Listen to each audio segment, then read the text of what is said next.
Assalamualaikum warahmatullahi wabarakatuh. Salam sejahtera bagi kita semua. Salam Om Swastiastu, Namo Buddhaya, salam kebajikan. Terima kasih kepada Tribuners dan sahabat publik yang telah menyempatkan hadir pada kesempatan kali ini. Di tengah cuaca yang tidak bersahabat, di tengah kesibukan masing-masing, di tengah dari euforia dan pembatasan sosial yang ada, Tribuners dan sahabat publik tetap bersemangat untuk membersamai Women Talk edisi 6 pada sore hari ini. Salam sehat pemikir kritis. Tidak hanya pada 9 Desember kita harus warning dengan korupsi, tetapi hari ini kita akan membahas tuntas terkait dengan transparansi dan pelibatan perempuan. Sahabat publik dan Tribuners, selama 1,5 jam ke depan, saya Alfiana selaku host Women Talk edisi 6 pada sore hari ini akan memandu jalannya Women Talk edisi 6 dengan penuh partisipatif dan tentunya dengan dialog interaktif bersama dengan perempuan inspiratif. Mengupas tuntas tentang pelibatan perempuan, politik, pengawasan anggaran partisipatif, serta dengan bagaimana pemberantasan korupsi. Sahabat publik dan Tribuners, mitra dan pelaksana dari Women Talk edisi 6 ini adalah Women Talk dilaksanakan oleh Lembaga Studi Kebijakan Publik bekerja sama dengan Women Democracy Network WDN dan tentunya didukung atau disupport oleh Kaukus Perempuan Parlemen Provinsi Sulawesi Selatan dan Kaukus Perempuan Politik Indonesia Provinsi Sulawesi Selatan dan tentunya bersama media partner kami yaitu Tribun Timur. Nah, Tribuners dan sahabat publik, saya akan mereview sedikit terkait dengan tema, tapi tentunya sebelum saya mereview terkait dengan tema, mari kita melihat sedikit cover dari Women Talk edisi 6 pada sore hari ini. Ya, silakan.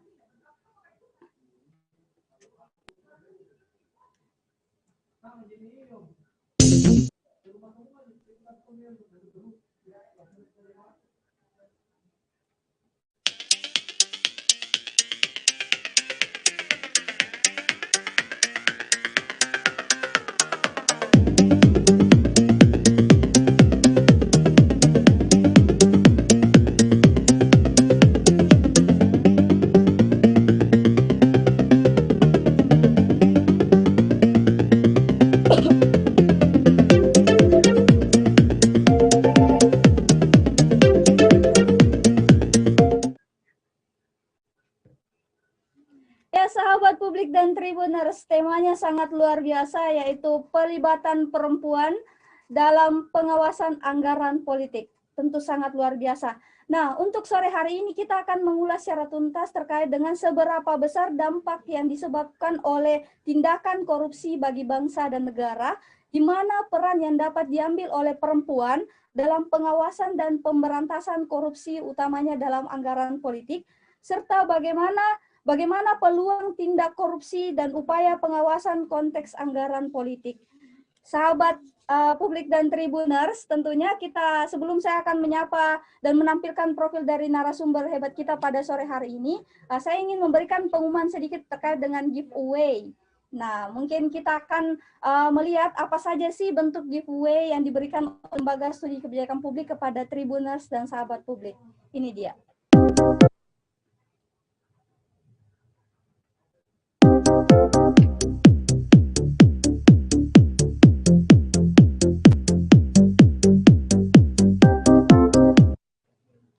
Ya, talk show ini dilaksanakan melalui Zoom meeting dan live streaming YouTube Tribun Timur.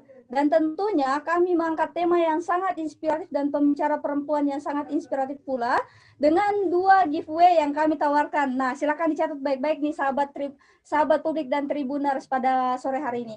Jadi giveaway yang pertama adalah directly giveaway, di mana menyebutkan moto hidup kedua narasumber. Jadi catat baik-baik ya.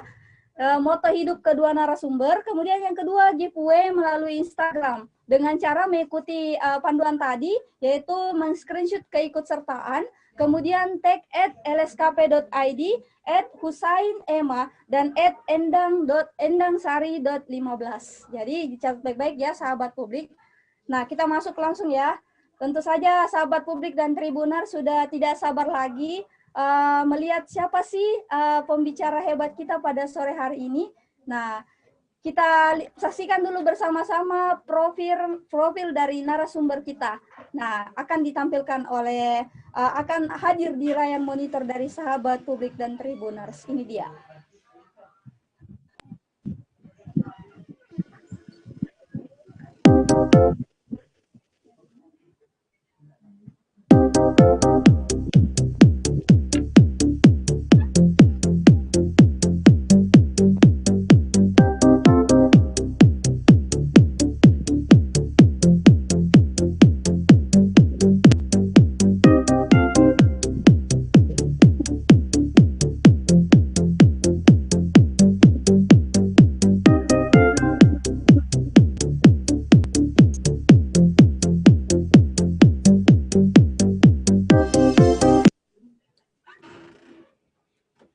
Ya, sahabat publik dan Tribuners, itu tadi profil dari kedua narasumber kita.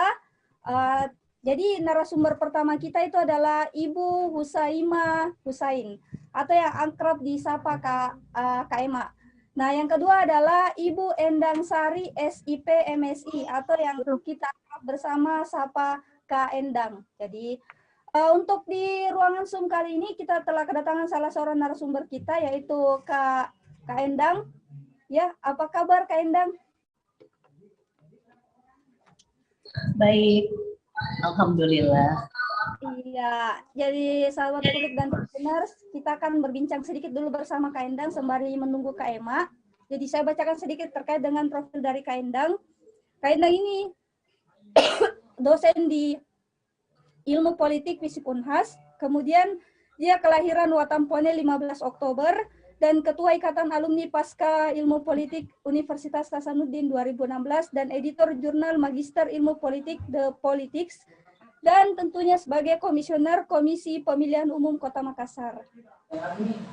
Sekarang saya ingin menanyakan dulu Kak, apa saja sih keseharian Kakak saat ini?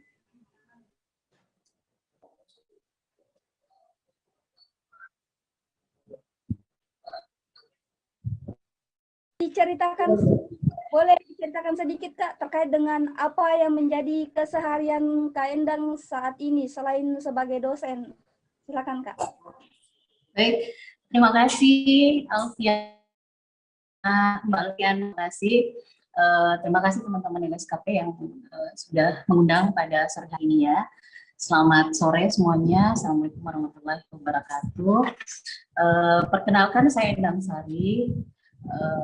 Kegiatan sehari-hari sejak Desember 2018 saya aktif di KPU Kota Makassar sebagai komisioner KPU Kota Makassar. Jadi sebelumnya saya adalah dosen di Ilmu Politik Universitas Hasanuddin. Karena kebetulan terangkat di KPU harus menjabat amanahnya itu dari 2018 sampai dengan 2023. Jadi selama rentan waktu itu harus cuti dulu dari kampus. Jadi status dosen saat ini cuti dulu, kemudian harus konsentrasi di Komisi Pemilihan Umum Kota Makassar. Jadi aktivitas sehari-harinya lebih banyak tentu saja di KPU Kota Makassar. Seperti itu. Kegiatan-kegiatan lain, diskusi tetap jalan dengan teman-teman mahasiswa, dengan komunitas, dengan organisasi-organisasi yang mengundang untuk diskusi. Kemudian juga kegiatan yang lainnya, kadang-kadang nulis. Saat ini sementara menyiapkan buku partisipasi pemilih di tengah pandemi COVID-19 khusus untuk Kota Makassar, karena kemarin memang pilkadanya khusus untuk Makassar ada banyak sekali catatan yang sayang sekali rasanya bila itu tidak didokumentasikan, itu tidak direkam. Sementara bagi kami di KPU dan mungkin bagi warga Makassar itu sangat bersejarah karena baru pertama kali ini kita melaksanakan pilkada di tengah pandemi COVID-19. Jadi proses sementara itu yang sementara kami jalankan karena lagi tidak ada tahapan dan belum masuk tahapan untuk pemilu 2024. Seperti itu. Ya, ya sangat luar biasa sekali Kak ya aktivitasnya saat ini. Kayaknya sangat padat ya Kak untuk agenda kepemiluan saat ini, dan tentunya aktivitas di samping itu aktivitas Kakak juga sebagai dosen ya Kak. Nah, kita kalau masuk dosen sedikit, Kak. Ya, kalau dosen saat ini sementara cuti, jadi fokusnya di KPU Kota Makassar. Status di kampus itu, di Unhas itu cuti. Jadi selama menjabat sebagai KPU Kota Makassar itu fokusnya di KPU, tidak sebagai dosen. Nanti aktif lagi setelah dari KPU Kota Makassar. Ya, jadi tidak ngajar, tidak membimbing, tidak melakukan kegiatan-kegiatan penelitian, tidak dulu. Sebenarnya karena apa ya Kak? Maksudnya hal itu kan mungkin ada protokol sendiri yang diterapkan oleh KPU atau kampus atau seperti apa Kak? Jadi penasaran nih sahabat publik. Iya, jadi memang aturan itu ada, aturan negara itu ada bahwa ketika tidak boleh rangkap jabatan ya, jadi tidak boleh dalam status dosen aktif, kemudian menjabat juga sebagai komisioner KPU Makassar. Jadi karena terpilih menjadi komisioner, maka status dosennya karena PNS itu harus cuti dulu sampai kemudian selesai masa jabatan. Jadi tidak boleh double job karena memang urusan pekerjaan menjadi dosen itu butuh energi full di situ, kemudian urusan menjadi komisioner juga butuh energi full di situ, butuh dedikasi dan juga waktu yang full untuk disiapkan benar-benar sepenuh waktu di situ. Jadi seperti itu, makanya harus cuti dulu untuk dosennya karena ini masih menjadi bagian dari pengabdian masyarakat sebenarnya. Upaya melakukan pengabdian masyarakat makanya masuk di lembaga publik seperti itu. Kayaknya di luar pembahasan ya Kak, cuma ini kayak tambahan pengetahuan untuk sahabat publik dan tribuners. Jadi penting sekali untuk pejabat negara menjaga kapabilitasnya sebagai pejabat publik.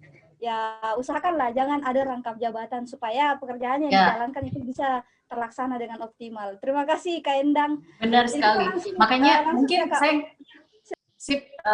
mungkin saya jelaskan dulu di awal ya bahwa kapasitas saya hari ini sebagai tentu saja sebagai komisioner KPU Kota Makassar, bukan sebagai dosen ilmu politik karena statusnya di Unhas itu lagi cuti. Tapi mungkin karena belajarnya ilmu politik, S1 S2-nya ilmu politik, kemudian mengajarnya juga ilmu politik sebelum masuk KPU, mungkin karena itu kita diundang untuk diskusi. Makanya karena ini sharing diskusi, sharing gagasan, kita duduk bersama ya, hari ini kita membahas itu.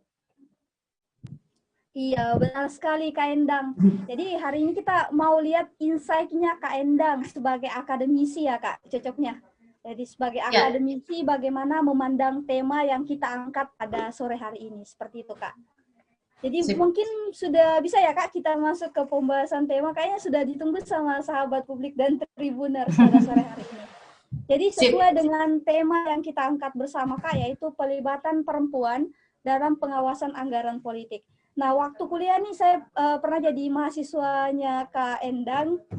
Jadi saya pernah ikut kuliah pengantar politik. Nah, di kuliah pengantar politik itu ada dijelaskan terkait dengan trias politika yang awal dijelaskan oleh John Locke pada tahun 1632 sampai dengan 1704 dan juga dijelaskan oleh Montesquieu, Kak, pada tahun 1689 sampai dengan 1755.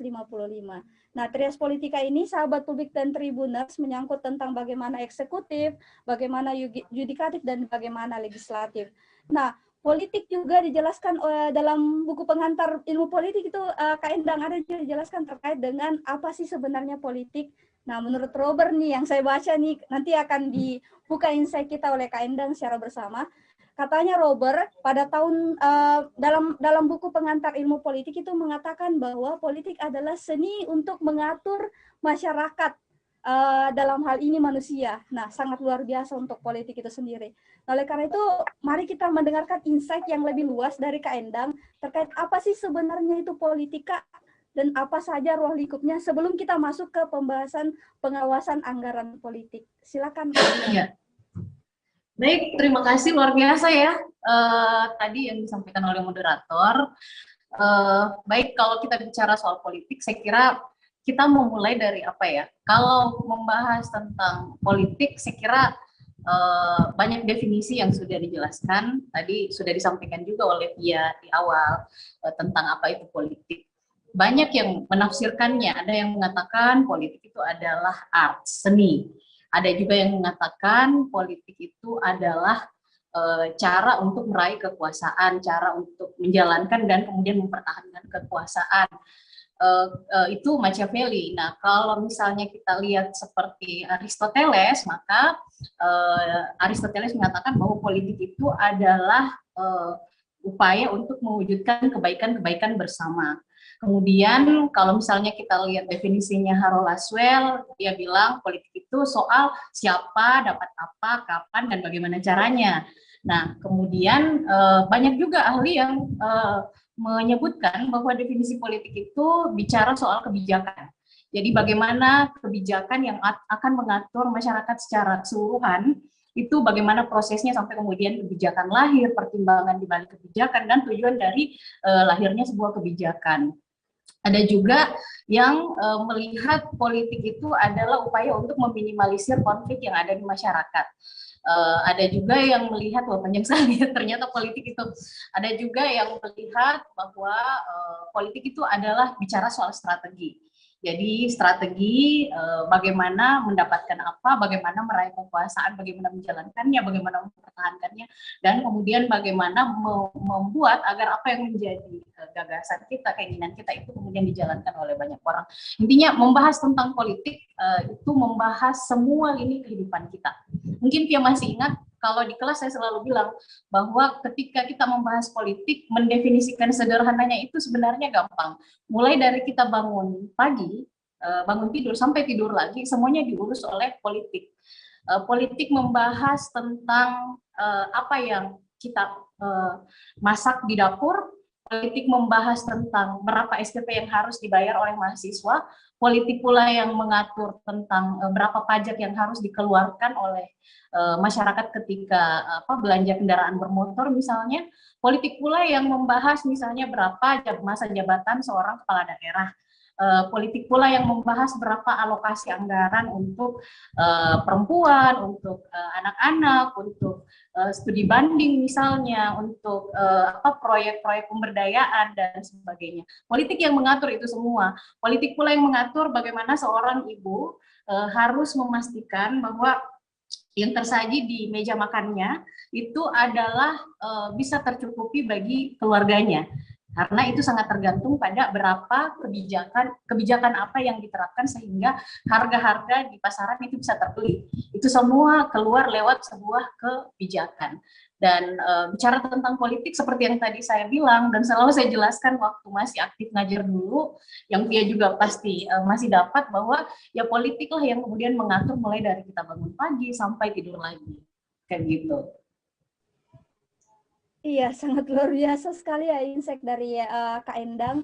Tentunya Kak, berarti kalau misalnya kita mengangkat tema anggaran politik, tentunya pasti ruang lingkupnya sangat luas ya Kak. Karena Ya, semua aktivitas yang kita lakukan selama ini pastinya masuk dalam aktivitas politik. Nah, dalam hal itu Kak, pasti sahabat publik dan Tribuners ini penasaran Kak, apa sih sebenarnya anggaran politik? Karena selama ini kata-kata yang selama ini kita dengar secara familiar itu politik anggaran. Nah, hari ini kita buat perspektif baru bagaimana pengawasan anggaran politik. Nah, saya mau mengajak nih sahabat publik dan Tribuners untuk mendapatkan insight atau pandangan dari Kak Endang terkait apa sih sebenarnya konsep dari anggaran politik itu sendiri. Mungkin bisa Kak dibagikan sedikit kepada sahabat publik dan Tribuners. baik. Kalau bicara anggaran politik, mungkin saya agak-agak asing dengan istilah itu ya. Yang akrab, yang saya dengar justru adalah anggaran publik. Karena ujung dari politik sebenarnya, ujung dari pesta demokrasi, ujung dari kegiatan politik itu sebenarnya adalah pada bagaimana anggaran yang nantinya akan dikelola dan bagaimana komitmen alokasi anggaran itu akan diberikan kepada publik. Ujian setiap pemimpin, ujian hasil proses demokrasi itu sebenarnya dilihat dari situ. Bagaimana keberpihakan anggaran yang kemudian disusun, dirancang dan disahkan itu serta akan diterapkan nantinya itu berpihak kepada publik. Jadi saya mohon izin kepada moderator, mungkin saya akan banyak menggunakan istilah anggaran publik ya. Anggaran publik menurut saya adalah anggaran segala bentuk pendapatan, segala hal hasil dari pengelolaan negara, segala hal yang menjadi penghasilan dari unit-unit yang ada secara resmi yang ada di negara itu ketika peruntukannya, ketika tujuannya itu dialokasikan untuk publik. Yang memang seharusnya amanahnya seperti itu. Kalau kita lihat di konstitusi tertinggi kita di Undang-Undang Dasar 1945, kita mengenal pasal yang menyebutkan bahwa bumi, air, dan segala kekayaan alam yang terkandung di dalamnya itu dikelola oleh negara dan digunakan sebesar-besar kemakmuran rakyat. Anggaran publik ada di situ, bahwa segala hal ketika itu soal menyangkut sumber daya yang ada dalam sebuah negara dan itu dikelola, maka tentu peruntukannya satu, untuk sebesar-besar kemakmuran rakyat. Makanya kita mengenal istilah anggaran untuk publik, anggaran untuk seluruh rakyat Indonesia. Nah, itu yang bisa saya definisikan tentang apa itu anggaran publik dalam hal ini.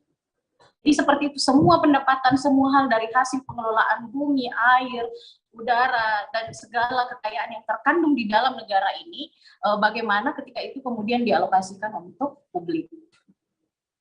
Iya, ya sangat luar biasa sekali Kak Endang. Jadi ada korelasi sebenarnya sahabat publik dan Tribuners di mana LSKP pada sore hari ini mengangkat tema pengawasan anggaran politik ya, outputnya tentunya untuk keperluan publik tentunya. Jadi ada sebuah benang merah nih yang Kak Endang ingin sampaikan kepada kita semua sahabat publik dan Tribuners bahwa anggaran publik. Nah, anggaran publik ini redaksi kata yang mungkin akan di-highlight di samping dari tema yang kita angkat pada sore hari ini. Begitu ya, Kak Endang?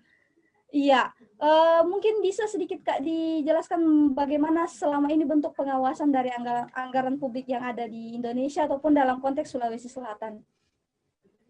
Ya, baik. Kalau soal pengawasan, mungkin sebelum masuk ke situ ya, saya sampaikan dulu bahwa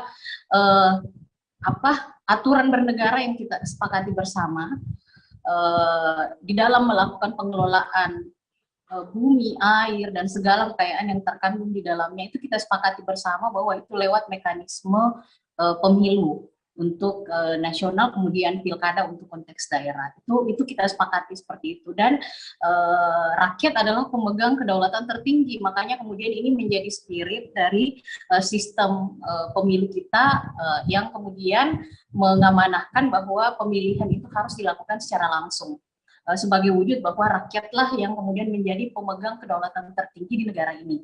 Makanya kita mengenal pemilihan langsung, baik itu di pemilu maupun di pilkada, memilih presiden, anggota DPR, anggota DPD, hingga di tingkatan daerah memilih gubernur, memilih bupati, wali kota, memilih anggota DPRD provinsi, kabupaten, bahkan memilih kepala desa. Itu kita mengenal sistem pemilihan langsung dan kita menerapkan itu. negara kita menerapkan one man one vote, satu orang satu suara. Setiap orang itu kedudukannya sama di dalam memberikan mandatnya kepada calon yang kemudian mengajukan diri untuk dipilih dalam sebuah pemilihan. Nah, dalam hal ini apalagi namanya, kenapa harus one man one vote? Kenapa satu suara, suaranya kita, suaranya si A, suaranya si B, suaranya si C itu dianggap sama? Ya karena negara melihat bahwa tidak ada yang berbeda antara satu warga negara dengan yang warga negara yang lain. Tidak ada privilege khusus bagi warga negara di Indonesia, harusnya seperti itu. Suara seorang profesor, suara seorang jutawan, suara seorang orang dengan kekuasaan yang seorang presiden misalnya itu sama dengan suara masyarakat biasa. Jadi konstitusi kita sudah dengan tegas mengatur itu bahwa one man one vote, satu orang satu suara. Nah, sebenarnya di sini terkandung makna bahwa ya semua orang memiliki posisi yang sama di dalam memberikan mandat dalam sebuah pemilihan yang diatur sirkulasinya itu 5 tahun sekali, dan mandat yang kemudian diperoleh dari pemilihan langsung tersebutlah itu yang kemudian melahirkan wewenang. Wewenang di mana seorang kepala daerah yang terpilih, seorang presiden yang terpilih, seorang anggota DPR yang terpilih, DPRD yang terpilih memiliki wewenang untuk mewujudkan kebaikan-kebaikan bersama lewat wewenang yang tadi diberikan pada saat pilkada, pada saat pemilu tersebut. Kebaikan bersama yang mana ya tentu saja mengalokasikan anggaran sebesar-besarnya untuk keperluan publik, untuk kepentingan publik. Nah, sehingga kemudian tidak ada sejarahnya, tidak ada kamusnya yang mengatur, tidak ada aturan yang mengatur bahwa pengelolaan anggaran publik itu hanya boleh ditentukan atau di-coupling oleh segelintir orang, tidak boleh. Ketika itu mengurusi soal anggaran publik, maka wewenang tadi itu tidak boleh berdiri sendiri. Kalau tadi Alfiana mengantar di awal bahwa negara kita mengenal sistem pembagian kekuasaan yang diadopsi dari John Locke, Montesquieu, dan sebagainya, ada eksekutif, legislatif, dan yudikatif, maka tujuannya itu sebenarnya satu, bahwa mencegah penumpukan wewenang di satu pihak. Makanya eksekutif dikontrol oleh legislatif dan dikontrol oleh lembaga yudikatif. Nah, tapi di luar itu masyarakat sipil juga berhak untuk kemudian melakukan pengawasan.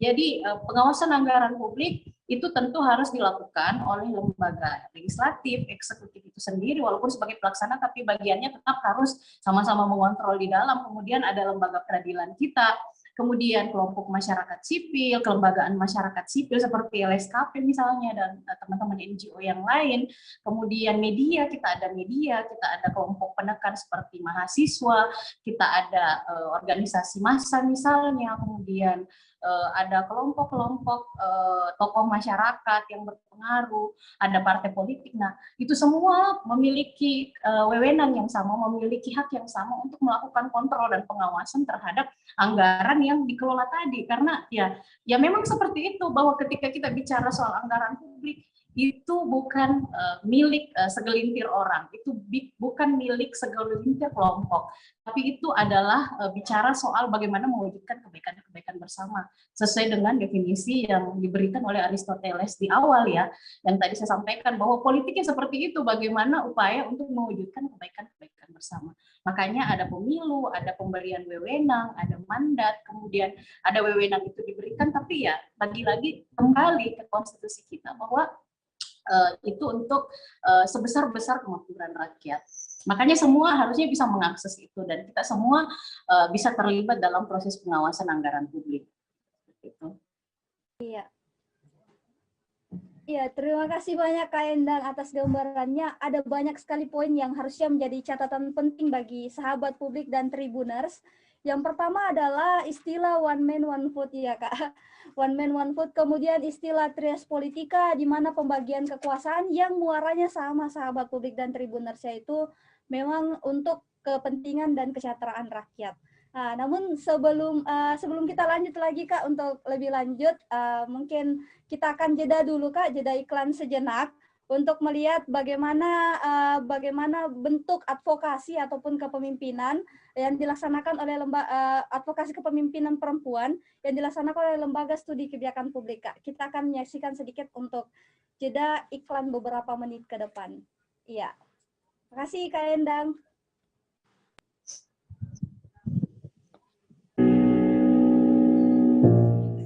Perempuan seharusnya mempunyai kesempatan yang sama untuk dapat berinteraksi di dalam ruang publik, termasuk proses pengambilan keputusan, sebagaimana Undang-Undang NKRI tahun 1945 dalam pasal 28D ayat 3 yang berbunyi, secara normatif tidak ada hambatan bagi perempuan untuk berpartisipasi dalam pemerintahan.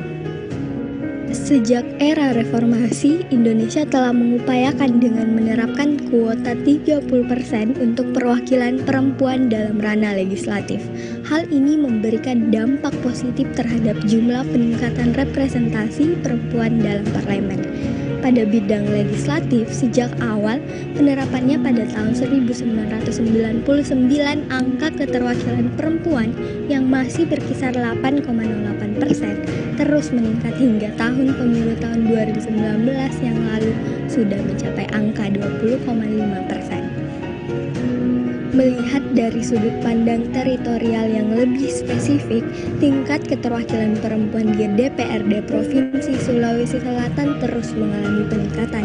Terhitung sejak pemilu 2009 yang jumlahnya hanya berkisar 16%, pada pemilu 2019 yang lalu mengalami peningkatan hingga 29%.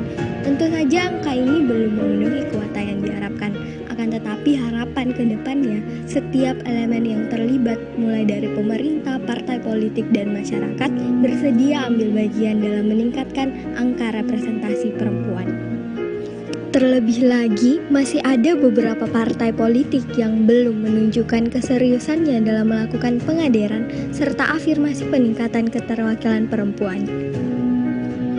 Tingkat representatif perempuan masih sangat timpang dibandingkan tingkat keterwakilan laki-laki. Tokoh perempuan yang memegang jabatan eksekutif di Provinsi Sulawesi Selatan masih sangat sedikit. Hanya terdapat 1 tokoh perempuan yang menjadi Bupati Luwu Utara, serta 3 tokoh yang menjadi Wakil Bupati, yakni Wakil Bupati Kabupaten Maros, Sinjai, dan Wakil Wali Kota Makassar. Kurangnya representasi perempuan di parlemen maupun ruang publik menimbulkan tanda tanya di saat secara normatif keterlibatan perempuan dilindungi bahkan telah didukung dengan berbagai aturan maupun kebijakan. Ada 2 indikator. Pertama, masih terpeliharanya budaya patriarki di masyarakat sebagai pemilih yang menimbulkan stigma bahwa dalam berbagai sektor perempuan belum dapat disepadankan dengan laki-laki, termasuk dalam politik yang sudah dianggap sebagai ranah milik laki-laki. Kedua, kurangnya edukasi masyarakat terutama perempuan itu sendiri tentang politik, baik dari segi pengetahuan, pemahaman, dan kesadaran mengenai pentingnya suara mereka terwakilkan dalam parlemen dan ranah publik.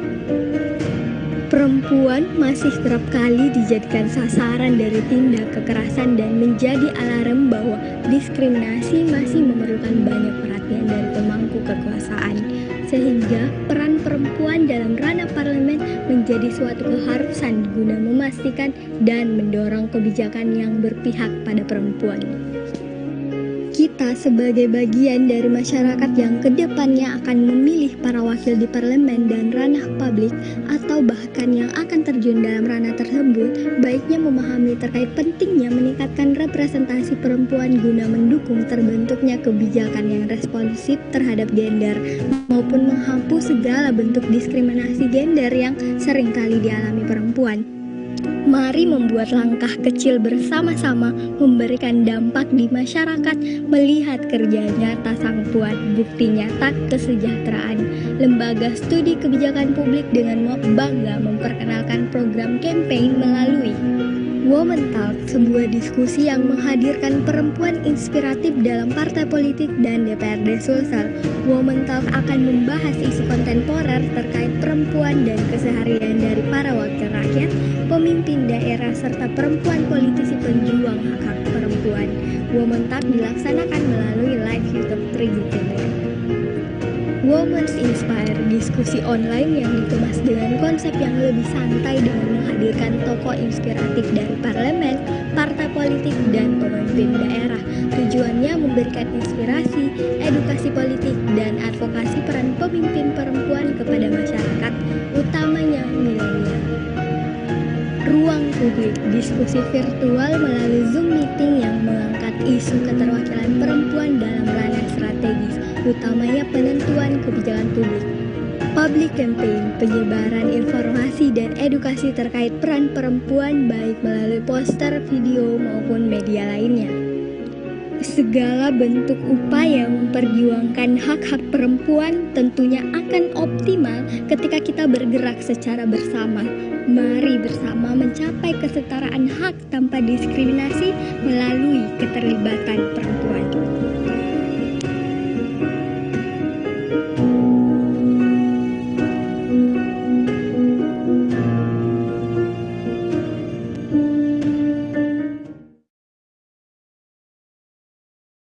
Publik dan Tribuners itu tadi iklan yang ditampilkan oleh Lembaga Studi Kebijakan Publik.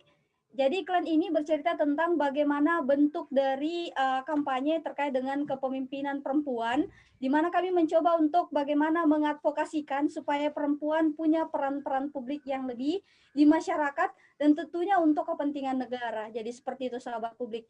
Jadi sahabat publik dan Tribuners, dalam iklan tadi juga kami menjelaskan bahwa ada beberapa bentuk kegiatan yang dilaksanakan oleh Lembaga Studi Kebijakan Publik, tentunya bekerja sama dengan Women Democracy Network atau WDN, di mana kami melaksanakan berbagai rangkaian webinar, salah satunya adalah Women Talk edisi 6 pada sore hari ini.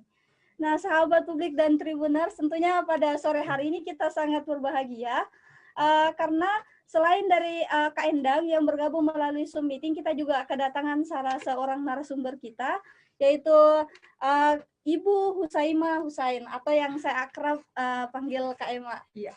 Halo, selamat datang Kak Ema. Alhamdulillah, selamat datang. Assalamualaikum warahmatullahi wabarakatuh.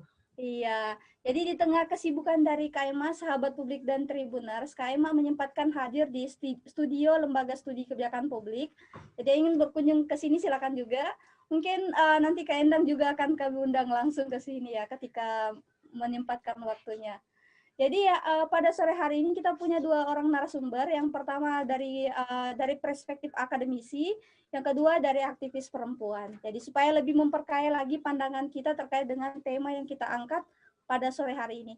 Nah, saya mengulas sedikit profil dari Kak Ema. Jadi Kak Ema ini adalah konsultan dan aktivis perempuan, lahir di Parepare tanggal 2 Juni. Untuk tahunnya tidak usah saya sebutkan ya Kak. Enggak apa-apa. Iya. Oke, Kak Ema pernah menjadi koordinator dan konsultan berbagai proyek ya Kak, seperti USAID, kemudian The Asia Foundation, kemudian Yayasan Tifa Jakarta. Kemudian profesi saat ini Kak Ema sebagai Provincial Coordinator Program Australia Indonesian Partnership for Justice and member of Association Advokat Indonesia AAI. Benar ya Kak? Oke. Berarti kepo-kepo saya sudah berhasil nih sahabat publik dan Tribuners. Jadi sekarang Kak Ema juga merupakan salah satu agen dari gerakan Saya Perempuan Anti Korupsi ya Kak? Ya, saya kebetulan menjadi koordinator untuk Indonesia Timur. Iya, sangat luar biasa sekali. Nah, silakan dinotet nih sahabat publik dan Tribuners. Jadi sudah lengkap ya untuk narasumber kita pada sore hari ini. Saya kembali ya untuk pembahasannya. Namun Kak Endang, Kak Endang dan Kak Ema. Harus menyapa dulu ya, Endang. Iya. Apa kabar, harus menyapa Endang? ulang ya. Iya, silakan. Iya, soalnya saya dengan beliau sih saya cuma tahu namanya ya karena dia sangat terkenal. Tapi ketemu langsungnya mungkin hanya beberapa event kegiatan saja ya. Oke. Assalamualaikum Dek. Silakan Kak. Salam Kak, saya yang ngefans sama Kak Ema dari dulu Kak.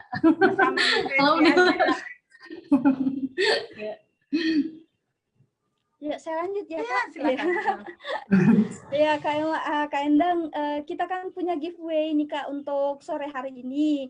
Jadi untuk giveaway sore hari ini kami membuka kesempatan bagi sahabat publik dan Tribuners untuk menuliskan moto hidup dari kedua narasumber. Nah, sebelum kita kembali ke tema, boleh Kak, mungkin Kak Ema dulu ya Kak. Kak Ema dulu untuk apa sih moto hidup Kak Ema selama ini? Ya, moto hidup. Iya Kak. Ya, ini yang saya tidak pernah pikir. Iya. Karena bagi saya tentang hidup itu ya kita isi aja seperti air yang mengalir saja. Tetapi memang ada prinsip yang harus kita pegang ya. Jadi moto saya kita berjalan saja, tapi tidak harus kehilangan arah, kira-kira seperti itu. Iya, berjalan dengan arah yang jelas ya, Ya. Kak. Oke, Kak Endang ya Kak, untuk moto hidup yang selama ini menjadi strong bagi Kak Endang untuk menjalankan aktivitasnya apa Kak? Apa ya? Ini juga pertanyaan yang berat sebenarnya.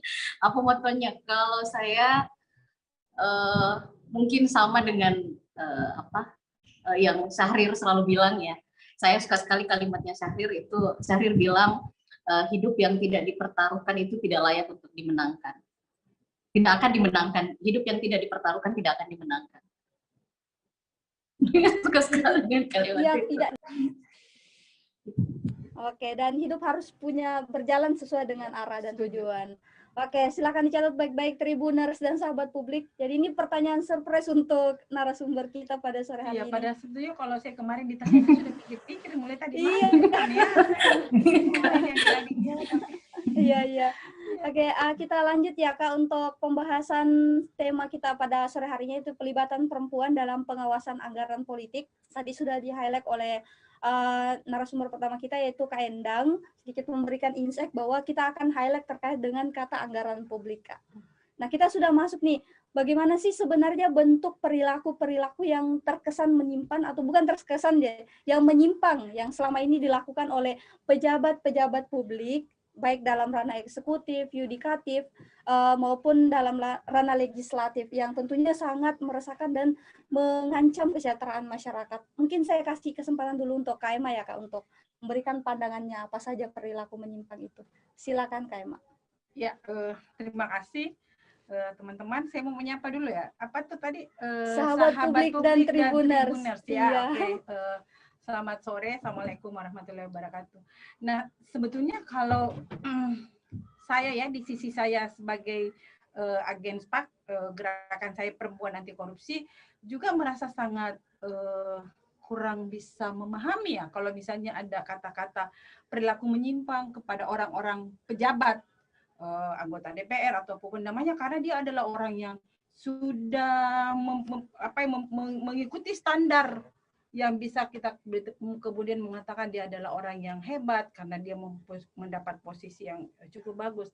Nah, kata menyimpan ini menjadi sesuatu yang menurut saya menggelitik ya. Karena kalau kita berbicara tentang persoalan penyalahgunaan anggaran, ya bahasanya mungkin kalau orang SPAK dia bilang korupsi ya, itu sesuatu yang agak sulit kalau kita mengatakan perilaku menyimpang, karena orang melakukan korupsi itu tidak ucuk-ucuk langsung korup. Jadi ada proses yang didahului dan cukup, kalau saya sih mengatakan cukup sistematis, cukup terukur, cukup sangat rapi, tapi kemudian ada juga yang ketangkap. Ya, ada juga yang sangat rapi menyimpan, tapi ada juga yang ketangkap. Jadi yang ketangkap itu rasanya mungkin sial saja ya, karena itu. Nah, kata perilaku menyimpan bagi saya sebetulnya agak kurang sependapat, dan boleh jadi saya merasakan itu tidak benar, karena kalau kita berbicara tentang perilaku, kemudian di perilaku dan kemudian penyalahgunaan anggaran, saya kemudian mau mencoba menyampaikan sedikit tentang bagaimana gerakan SPAK melihat sebuah evolusi dari sebuah proses perilaku koruptif. Kenapa saya bilang evolusi? Karena misalnya contoh, sejak kecil anak-anak, termasuk saya mungkin meyakini diri saya bahwa saya adalah bagian dari ibu yang perilaku saya perilaku koruptif misalnya. Sejak kecil anak-anak diajari sesuatu yang tidak benar. Ada nilai yang terlewat di anak-anak. Kita tidak mengajari tentang bagaimana memegang teguh nilai jujur, tapi kita mengajari mendefinisikan jujur. Jangan bohong, itu definisi jujur, tapi bukan implementasi kejujuran. Kecil kita misalnya sudah mengajari sesuatu yang tidak berperilaku baik. SD, anak-anak sudah diajari untuk dapat nilai 100 tapi tidak belajar, diapresiasi. Oh, hebat sekali anak saya. Padahal anak ini tidak belajar, tidak pernah mengintrospeksi, lah kenapa anak saya dapat 100 padahal di rumah saya lihat dia tidak pernah belajar. Itu adalah, nah terus SMP sudah mulai misalnya disuruh beli buku, kasih markup harga buku. harganya 100.000 jadi 150.000. Jadi mulai mengenali perilaku. SMA disuruh ke sana lain, atau berbohong, ibu ada pembayaran pada sesungguhnya tidak. Di perguruan tinggi, nah ini Bu Endang ini perguruan tinggi, kemudian perilaku mahasiswa yang sangat jauh dari perilaku yang jujur dan ini. Misalnya gini, menyimpan tanda tangan ke temannya. Saya tidak masuk kuliah dulu, titip tanda tangan. Saya tidak tahu sekarang apakah masih ada titip tanda tangan ya sudah, atau sudah sistem. Yang kedua adalah membawakan oleh-oleh atau sesuatu kepada dosen. Mohon maaf ya, tanda kutip, meskipun tapi pengalaman ada juga yang jujur mengakui bahwa ia memang melakukan seperti itu. Di SD misalnya anak-anak dikasih kewenangan atau memberikan hadiah kepada guru. Nah, perilaku evolusi koruptif ini pada saat orang memegang peranan atau jabatan penting yang sudah biasa tapi tidak benar, itu kemudian berevolusi. Jadi selalu dibilang, enggak apa-apa Ji, sedikit Ji, enggak apa-apa Ji, ini untuk kepentingan ini. Jadi selalu membuat justifikasi yang membuat dia masuk pada ranah yang seharusnya tidak masuk. Nah, bagaimana dalam konteks tadi penyalahgunaan anggaran atau itu tadi bahasanya. Nah, kalau menurut saya kan jelas itu kalau kita ngomong tentang anggaran, mengkonekkan antara perencanaan dan penganggaran itu kan jelas. Nah, kalau misalnya ada sesuatu di dalam proses itu, iya, itu bukan apa istilahnya? Itu bukan penyimpangan. Itu sesuatu yang sudah dipikirkan dan bahkan mungkin sudah di dalam otak bahwa oh nanti kalau saya dapat anggaran segini, segininya mau kebawa ke sini, segininya mau kebawa ke sini. Nah, itu menurut saya sesuatu yang seharusnya memang dimulai dari kecil kita mendidik anak kita untuk perilakunya di luar dari perilaku seperti itu. Iya, itu saja. Sangat luar biasa sahabat publik dan Tribuners gambaran dari Kak Emma. Jadi sebenarnya untuk perilaku seperti ini sudah dibibit sejak kecil ya dari pandangan dari Kak Emma, dan tentunya saya sangat sepakat terkait dengan hal itu. Jadi peran penting keluarga itu sangat penting untuk membentuk kita bagaimana ke depannya. Nah, terlepas dari itu Kak, kita mungkin dengarkan juga sedikit bagaimana insight dari Kak Endang terkait dengan bagaimana sih bentuk perilaku menyimpang dari pandangan akademisi yang selama ini dilakukan oleh pejabat-pejabat negara dalam konsep pandangan trias politika Kak, secara luas mungkin bisa disinggung sama Kak Endang sedikit. Silakan Kak Endang. Iya, terima kasih Kak Emma yang saya ngefans dari dulu Kak. Saya senang sekali sejak saya mahasiswa saya dengar namanya Kak Emma, dan baru kali ini bisa bersama Kak Emma ketemu langsung walaupun via daring seperti ini ya. Kalau bicara soal bentuk-bentuk perilaku penyimpangan tadi, perilaku korup tadi, mungkin kalau saya melihatnya pada menyederhanakannya mungkin dari dua hal ya. Yang pertama dari individunya sendiri, bagaimana ketika penyelewengan kekuasaan yang dimiliki itu dilakukan. Misalnya begini, wewenang ada di orang tersebut, di pihak tersebut, tetapi kemudian di dalam pengelolaan anggarannya tadi, di dalam proses perencanaannya tadi, bukan pada kepentingan publik yang kemudian menjadi targetnya, tapi yang diutamakan adalah bagaimana agar alokasi itu untuk diberikan kepada kelompoknya, kepada dirinya sendiri, kepada orang-orang terdekatnya. Maka itu sudah menjadi perilaku korup dan sudah menyelewengkan apa yang kemudian menjadi wewenang dari si orang yang tadi disebutkan. Kemudian yang kedua, dalam konteks ya penyalahgunaan kewenangan, penyalahgunaan kekuasaan, bisa kita lihat ketika kemudian wewenang yang dimiliki atau kekuasaan yang dimiliki itu digunakan sama juga bukan untuk keperluannya untuk publik. Publik dalam hal ini disebut saja sebagai lip service saja, hanya pemanis saja, tetapi kemudian dalam prakteknya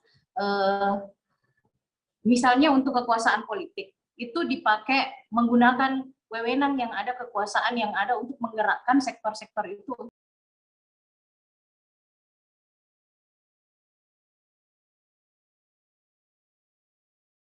Lihat bagaimana perangkat-perangkat negara fasilitas-fasilitas negara itu digunakan untuk kampanye. Misalnya banyak oknum-oknum yang kemudian mencalonkan diri menggunakan kekuasaannya mempresur ASN untuk agar bagaimana kemudian dukungan ASN yang seharusnya netral itu diberikan kepada atasannya, karena si atasan tersebut mencalonkan diri kembali untuk maju atau akan mencalonkan diri dalam hal-hal yang lain, misalnya maju kembali, kemudian ada keluarga yang kemudian maju, dan kemudian perangkat birokrasi itu kemudian diarahkan untuk maju mendukungnya. Nah, ini praktek-praktek korup yang banyak kita jumpai, misalnya bagaimana menggunakan kewenangan untuk melakukan penggantian posisi misalnya di dalam struktur birokrasi itu dipakai untuk kepentingan pribadinya, untuk mengamankan dia di dalam menjaring suara ASN agar mendukung dia misalnya, itu dipakai. Jadi itu kan peruntukannya salah, karena kita tahu bersama bahwa birokrasi ASN dalam hal ini itu harusnya netral. Tapi dalam sebuah struktur itu dipakai untuk kepentingan kekuasaan, nah itu sudah terjadi hal seperti itu. Jadi mungkin bentuk-bentuknya seperti itu, sering kita lihat seperti itu. Terima kasih banyak Kak Endang. Ya, terima kasih banyak Kak Endang atas pandangan atau insight-nya. Jadi ada sebenarnya korelasi ya Kak antara yang dijelaskan oleh Kak Emma dan dijelaskan oleh Kak Endang via virtual. Jadi sahabat publik, hari ini tentunya sangat complicated ya, kita berdiskusi secara hybrid. Jadi di mana ada diskusi langsung, kemudian kita juga diskusi online bersama dengan sahabat publik, Tribuners, dan tentunya bersama dengan Kak Endang. Jadi inilah perkembangan teknologi sahabat publik dan Tribuners. Dan Lembaga Studi Kebijakan Publik berusaha untuk menyesuaikan diri dengan hal itu. Nah, kita review sedikit nih Kak, jawaban pernyataan dari Kak Emma, kemudian pernyataan dari Kak Endang. Nah, ternyata bentuk-bentuk dari penyimpangan tersebut sangat banyak terjadi di tengah kita, bukan hanya dari sisi anggaran, tetapi juga dari sisi penyalahgunaan kewenangan yang dijelaskan oleh Kak Emma. Terlebih lagi ternyata untuk perilaku-perilaku seperti itu sudah terbibit sejak kecil ya Kak. Nah, saya juga pernah baca Kak salah sebuah buku, judul bukunya itu tentang korupsi pemilu di Indonesia. Nah, itu bukunya ditulis oleh Ibrahim Said Fahmi Bado pada tahun 2010 yang lalu. Nah, dia mengatakan statement seperti ini, bahwa skandal korupsi yang ada di Indonesia itu yang menjadi bagian paling mendasar atau latar belakang yang mendasari adalah utang dana kampanye. Nah, ini tentunya adalah sebuah pemikiran yang membuka insight kita bahwa apakah benar seperti itu, ataukah memang ada keinginan dari dalam diri pribadi dari orang itu sendiri di luar dari embel-embel utang dana kampanye atau apa dan sebagainya. Nah, oleh karena itu saya ingin mengajak Tribuners dan sahabat publik, mari kita dengarkan insight dari narasumber kita, tentunya Kak Emma dan Kak Endang, apa sih latar belakang yang mendasari perilaku menyimpang tadi terjadi seperti itu. Nah, kita awali dulu dari Kak Endang ya Kak Emma. Enggak apa-apa. Iya. Silakan Kak Endang, dari sudut pandang akademisi apa sih Kak latar belakang sehingga perilaku menyimpang itu bisa terjadi? Ya. Silakan Kak Endang. Ya. Baik, kalau saya melihatnya, saya ingat tahun berapa ya? Kalau tidak salah sekitar tahun 2016 atau 2015 saya pernah menulis golongan golput. Saya bicara soal golput, tapi di tulisan itu saya tidak membahas tentang mereka yang memilih untuk tidak memilih. Tapi golput itu adalah fenomena baru dalam perilaku memilih kita, di mana pemilih itu langsung melakukan transaksi dengan paslon dalam hal ini, kandidat dalam hal ini. Jadi mereka menyebut dirinya golput, golongan penerima uang tunai. Jadi mereka memang dengan berani bahkan sudah mengumumkan ke masyarakat, mengumumkan ke sekelilingnya bahwa mereka memang menunggu berapa yang kemudian berani mereka dibayarkan suaranya pada hari H. Kalau kita tarik ke belakang lagi, sebenarnya kenapa misalnya ada hal seperti ini, bahwa ada anggapan misalnya tadi seperti yang disampaikan bahwa orang korupsi, pejabat publik korupsi karena ingin membayar uang kampanyenya. utang kampanyenya di masa lalu. Artinya dari pernyataan itu kita bisa simpulkan bahwa ada kemungkinan bahwa kampanye kita itu mahal, seperti itu ya, bahwa proses politik kita mahal. Saya kira memang konsekuensi langsung dari pemilihan langsung adalah bagaimana kemudian meyakinkan pemilih untuk memberikan hak suaranya kepada yang menurut mereka akan mereka berikan. Nah, dengan cara itu, dengan sistem yang seperti itu, maka kemudian berlomba-lombalah para paslon berusaha untuk menggunakan segala macam cara agar mereka terpilih. Nah, salah satunya menggunakan jalan pintas money politik. Sampai hari ini, bahkan setelah Pilkada Makassar 2020, hasil kajian internal kami, money politik masih menjadi musuh paling besar yang harus kami hadapi, dan kemudian kami harus masih melakukan pendidikan politik terkait dengan jangan terjadinya money politik di masyarakat, karena memang fenomena itu masih banyak kami dapati. Masyarakat begitu permisif dengan money politik, bahkan ada beberapa masyarakat yang terang-terangan menunggu serangan fajar misalnya. Nah, kembali ke yang tadi saya sampaikan tadi, sistem pemilihan kita ya memang seperti ini. Tadi pemilihan langsung dianggap sampai saat ini sebagai sebuah sistem terbaik di dalam memilih pemimpin. One man, one vote, wujud kedaulatan rakyat, sehingga rakyat sendiri yang memberikan langsung suaranya dalam sebuah proses pemilihan yang digelar 5 tahun sekali, dan itu satu-satunya jalur konstitusional di dalam memilih pemimpin baik pusat maupun daerah. Nah, kemudian kenapa praktek ini ternyata ada terjadi dalam proses pemilihan langsung kita? Saya kira muaranya seperti ini.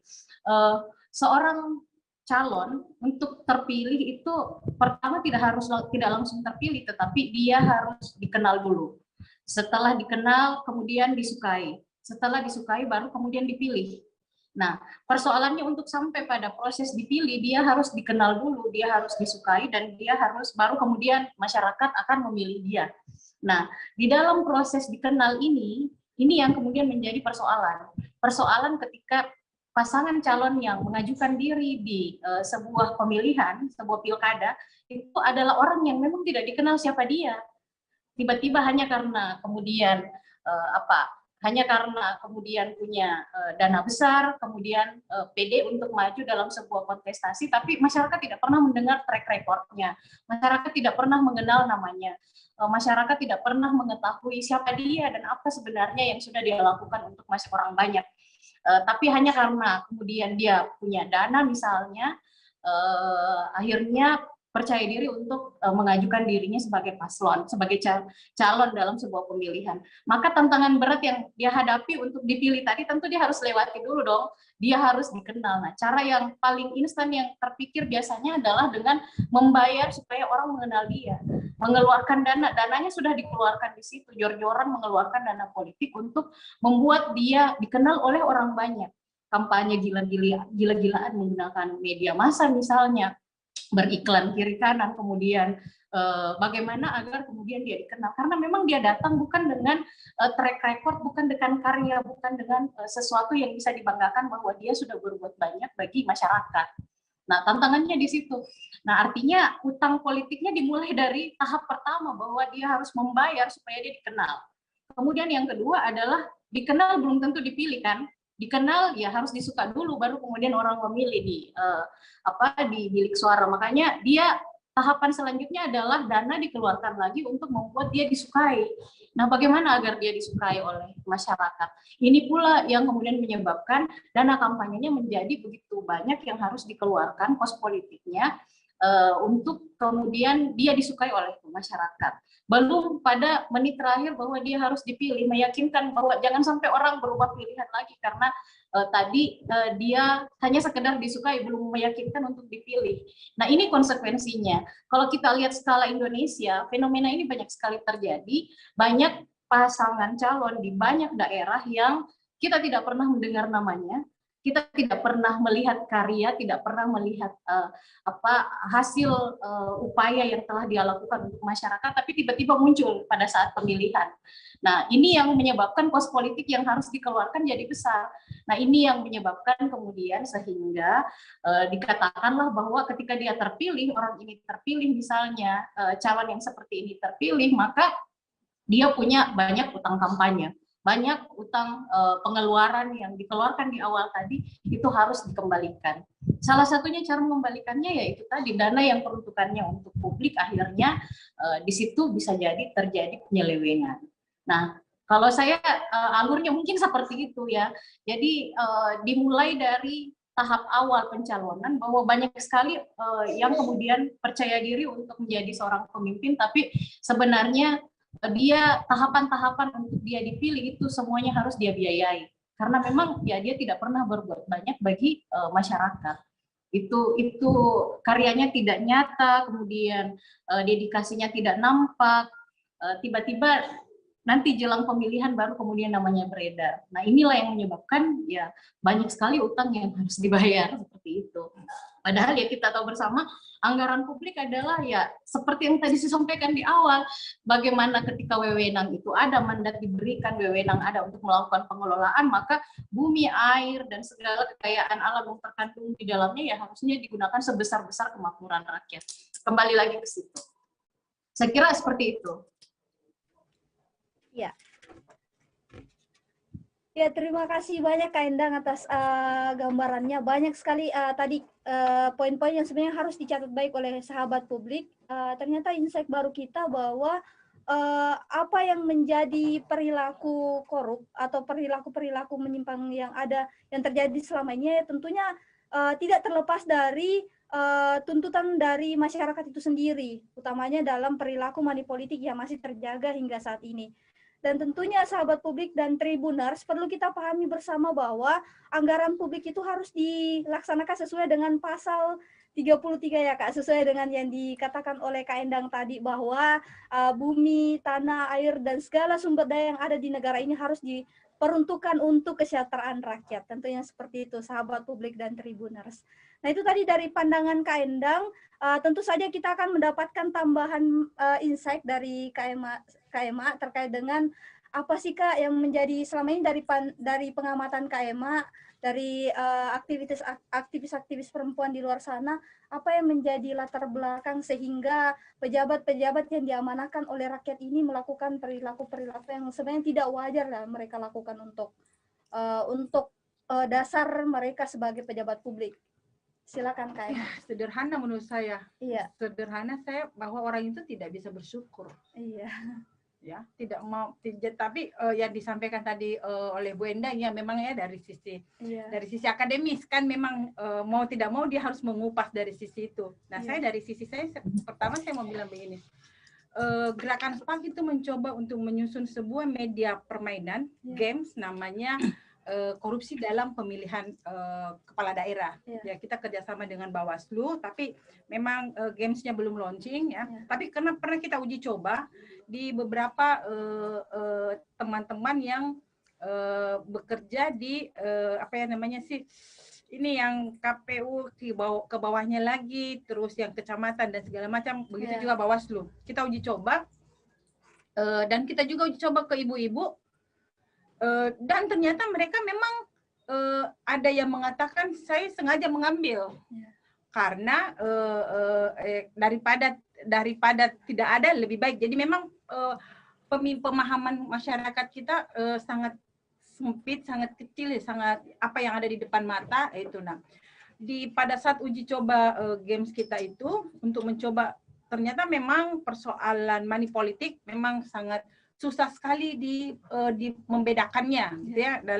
Kalau kita tanya di masyarakat, ya ini bukan persoalan money politik atau uang politik atau suap atau apapun namanya. Ini kan karena kita memang dikasih, tapi kami tidak memilih dia. Nah, ini juga problem utama di masyarakat bahwa masyarakat kita itu lebih banyak memang pilihannya sangat sederhana. Saya nggak suka tapi saya dikasih. Lebih berbahaya lagi dari hasil uji coba media games kita itu ternyata ada masyarakat begini yang datang kasih 1 lembar, kemudian yang datang berikutnya ngasih 2 lembar plus ada lagi 2 lembar uang ya, 2 lembar ratusan atau uang biru. Nah, itu mereka sampai 3-4 yang naik semuanya diambil. Semuanya diambil dengan pemahaman yang itu tadi, pemahaman yang sangat. Jadi menurut saya persoalan, kembali lagi saya bahwa perilaku koruptif itu memang evolusinya seperti itu. Saya mau kasih satu contoh tadi tentang penggunaan kendaraan. Di Sulsel itu ada namanya agen semai, agen 9 nilai yang kita latih mulai anak SD sampai SMP untuk tidak berbicara korupsi, tapi berbicara tentang nilai. Ada 9 nilai, mulai dari kejujuran, kejujuran, terus tanggung jawab, kebersamaan, ada 9 yang kita. Nah, ada satu anak yang kebetulan anaknya adalah salah seorang pejabat yang punya di rumahnya mobil dinas. Kemudian setelah dia pulang dari pelatihan yang dilakukan oleh kerjasama antara AIPJ dengan KPK, si anak itu tiba-tiba pulang. Terus dia bilang ke ibunya sama bapaknya, saya besok ke sekolah tidak usah diantar mobil papa, saya pakai mobilnya tantenya yang mobil kijang. Terus ibunya bilang, kenapa? Kenapa kau tidak mau pakai? Kan besok itu kau sekalian diantar sama papamu. Dia bilang, sebetulnya tidak ikut karena jalan saya dengan papa beda. Jadi saya bukan nebeng, karena dia sudah diberikan nilai. Terus kemudian ibunya menelpon ke saya. Apa yang sudah dikasihkan ke anaknya? Saya tidak tahu ini Kak Emma. Apa yang sudah dikasihin sama si bocah ini tiba-tiba pulang. Terus sederhana pemikiran saya. Yang sesungguhnya sukar untuk berubah, orang tua atau anak. Terus yang kedua dia kemudian bilang begini, nanti kalau datang om dari kampung, mobil dinas tidak boleh dipinjamkan. Karena itu mobil hanya untuk dipakai papa, itu pun hanya dipakai dari rumah ke kantor. Tidak boleh dipakai ke mall. Hampir semua anak-anak agen semai, termasuk anak saya, pada saat kita pertemuan berikutnya untuk in class, kan ini out class in class, semua melaporkan orang yang terdekatnya. Semua melaporkan ayah ibunya. Bahkan ada yang melaporkan misalnya kakeknya, jadi orang-orang terdekat semua yang dilapor. Nah, artinya begini, bahwa jika kita mungkin memang memulai dari lingkungan kita, keluarga kita, itu mungkin memang alternatif yang cukup bagus ya menurut saya, bagaimana pencegahan korupsi berbasis keluarga. Artinya kalau anak-anak sudah diajari dari kecil, itu akan teringat. Tapi kan tidak. Kita mengajari anak untuk jujur. Tapi pada saat kita ditelepon, saya misalnya ditelepon, tiba-tiba ditelepon Pak Yuda, kok di mana ini? Saya tiba-tiba, on the way. Padahal saya masih di rumah, belum apa-apa. Nah, si anak mendengar. Jadi pada saat dia, kenapa saya harus bicara jujur? Ibu saya saja tidak bicara jujur. Mungkin memang sangat sederhana, tidak akan besar yang seperti tadi digambarkan oleh Bu Endang tentang kekuatan negara dan kekuatan. Saya membawanya pada ranah yang sederhana dan ada di depan mata kita. Ya, itu. Terus kemudian yang kedua adalah saya sebetulnya setuju bahwa tadi tentang persoalan penyalahgunaan kewenangan. Hampir kalau dilihat persentase penghuni KPK adalah mereka-mereka yang memang bermasalah dengan ini tadi bagaimana mengkampanyekan dirinya, bagaimana ini. Nah, ini memang menjadi pemikiran tersendiri. Kalau tadi Denda mengatakan bahwa masih dibutuhkan sebuah proses pendidikan terhadap masyarakat. Ya, kalau misalnya mungkin bahasanya di teman-teman NGO itu adalah pendidikan kritis ya, bagaimana masyarakat bisa kritis. Nah, yang ketiga adalah para pelaku koruptif ini itu kan tidak sendiri. Tidak sendiri, dan tunggal dia. Kalau kita melihat proses yang lucu itu ya, dari hasil riset KPK itu ternyata memang tidak sampai 40% orang tua mengajari anaknya nilai. Nggak tahu nih Endang apa sudah masuk kategori tidak sampai, yang pasti saya masuk kategori tidak sampai 40%, karena memang ternyata saya adalah pelaku perilaku koruptif paling mantap ya, paling heboh. Saya mengajari anak saya memberi sendiri, saya mengajari anak saya untuk mengembalikan uang tidak saya minta, dan kemudian itu semua adalah sesuatu yang membuat kita berpikir bahwa kita yang menghancurkan generasi kita itu maksudnya orang tua yang menghasilkan generasi jika dia tidak memulai dari awal. Kedua adalah kalau kita lihat di KPK, yang tadi sebuah keluarga yang sakinah, mawaddah, warahmah, ternyata di dalam ada ibu, ada ayah, kemudian ikut ponakan, kemudian ada anak dengan bapak, ada jadi yang keluarga utuh yang mana sih sebetulnya yang ini. Nah, saya kembali bahwa apakah mereka adalah kelompok-kelompok yang tadi tidak bisa bersyukur, ataukah memang yang seperti tadi Mbak Endang bilang bahwa ada frame yang sangat besar pada diri mereka bahwa saya mengeluarkan satu, saya harus mendapat dua. Jadi dia tidak mengeluarkan satu, akan mengembalikan satu. Nah, di sini yang tadi dianggap perilaku menyimpang, kalau menurut saya, dia sudah memikirkan dari awal. Saya keluarin satu, saya mau ambil 1,5 deh. Nah, mulailah dia membuat planningnya, direncanakan mulai. Di mana ya bisa saya? Nah, coba kita lihat korupsi dengan Al-Quran yang kemarin, yang melibatkan Menteri Agama itu. Kalau di mana lagi sebetulnya kita harus ini jelas sekali. Nah, mengikutkan siapa? Nah, artinya gini, saya mau bilang bahwa apa yang dilakukan oleh LSKP sekarang itu memuat isu-isu seperti itu adalah sesuatu yang patut diapresiasi ya.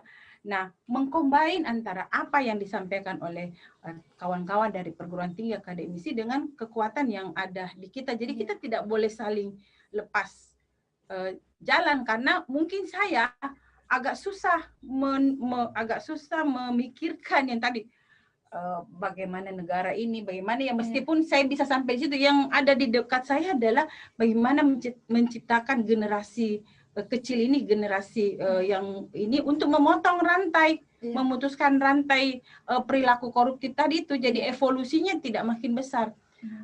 Saya kasih contoh satu, ada anak semai yang kemudian mau pemilihan OSIS, lawannya itu mengkarantina temannya khusus untuk mendapatkan suara untuk memenangkan OSIS. Gila kan? Nah, setelah ditanya, gampang sekali dia bilang, iya karena saya baca di DPR juga orang dikarantina kalau mau pemilihan bupati atau apa.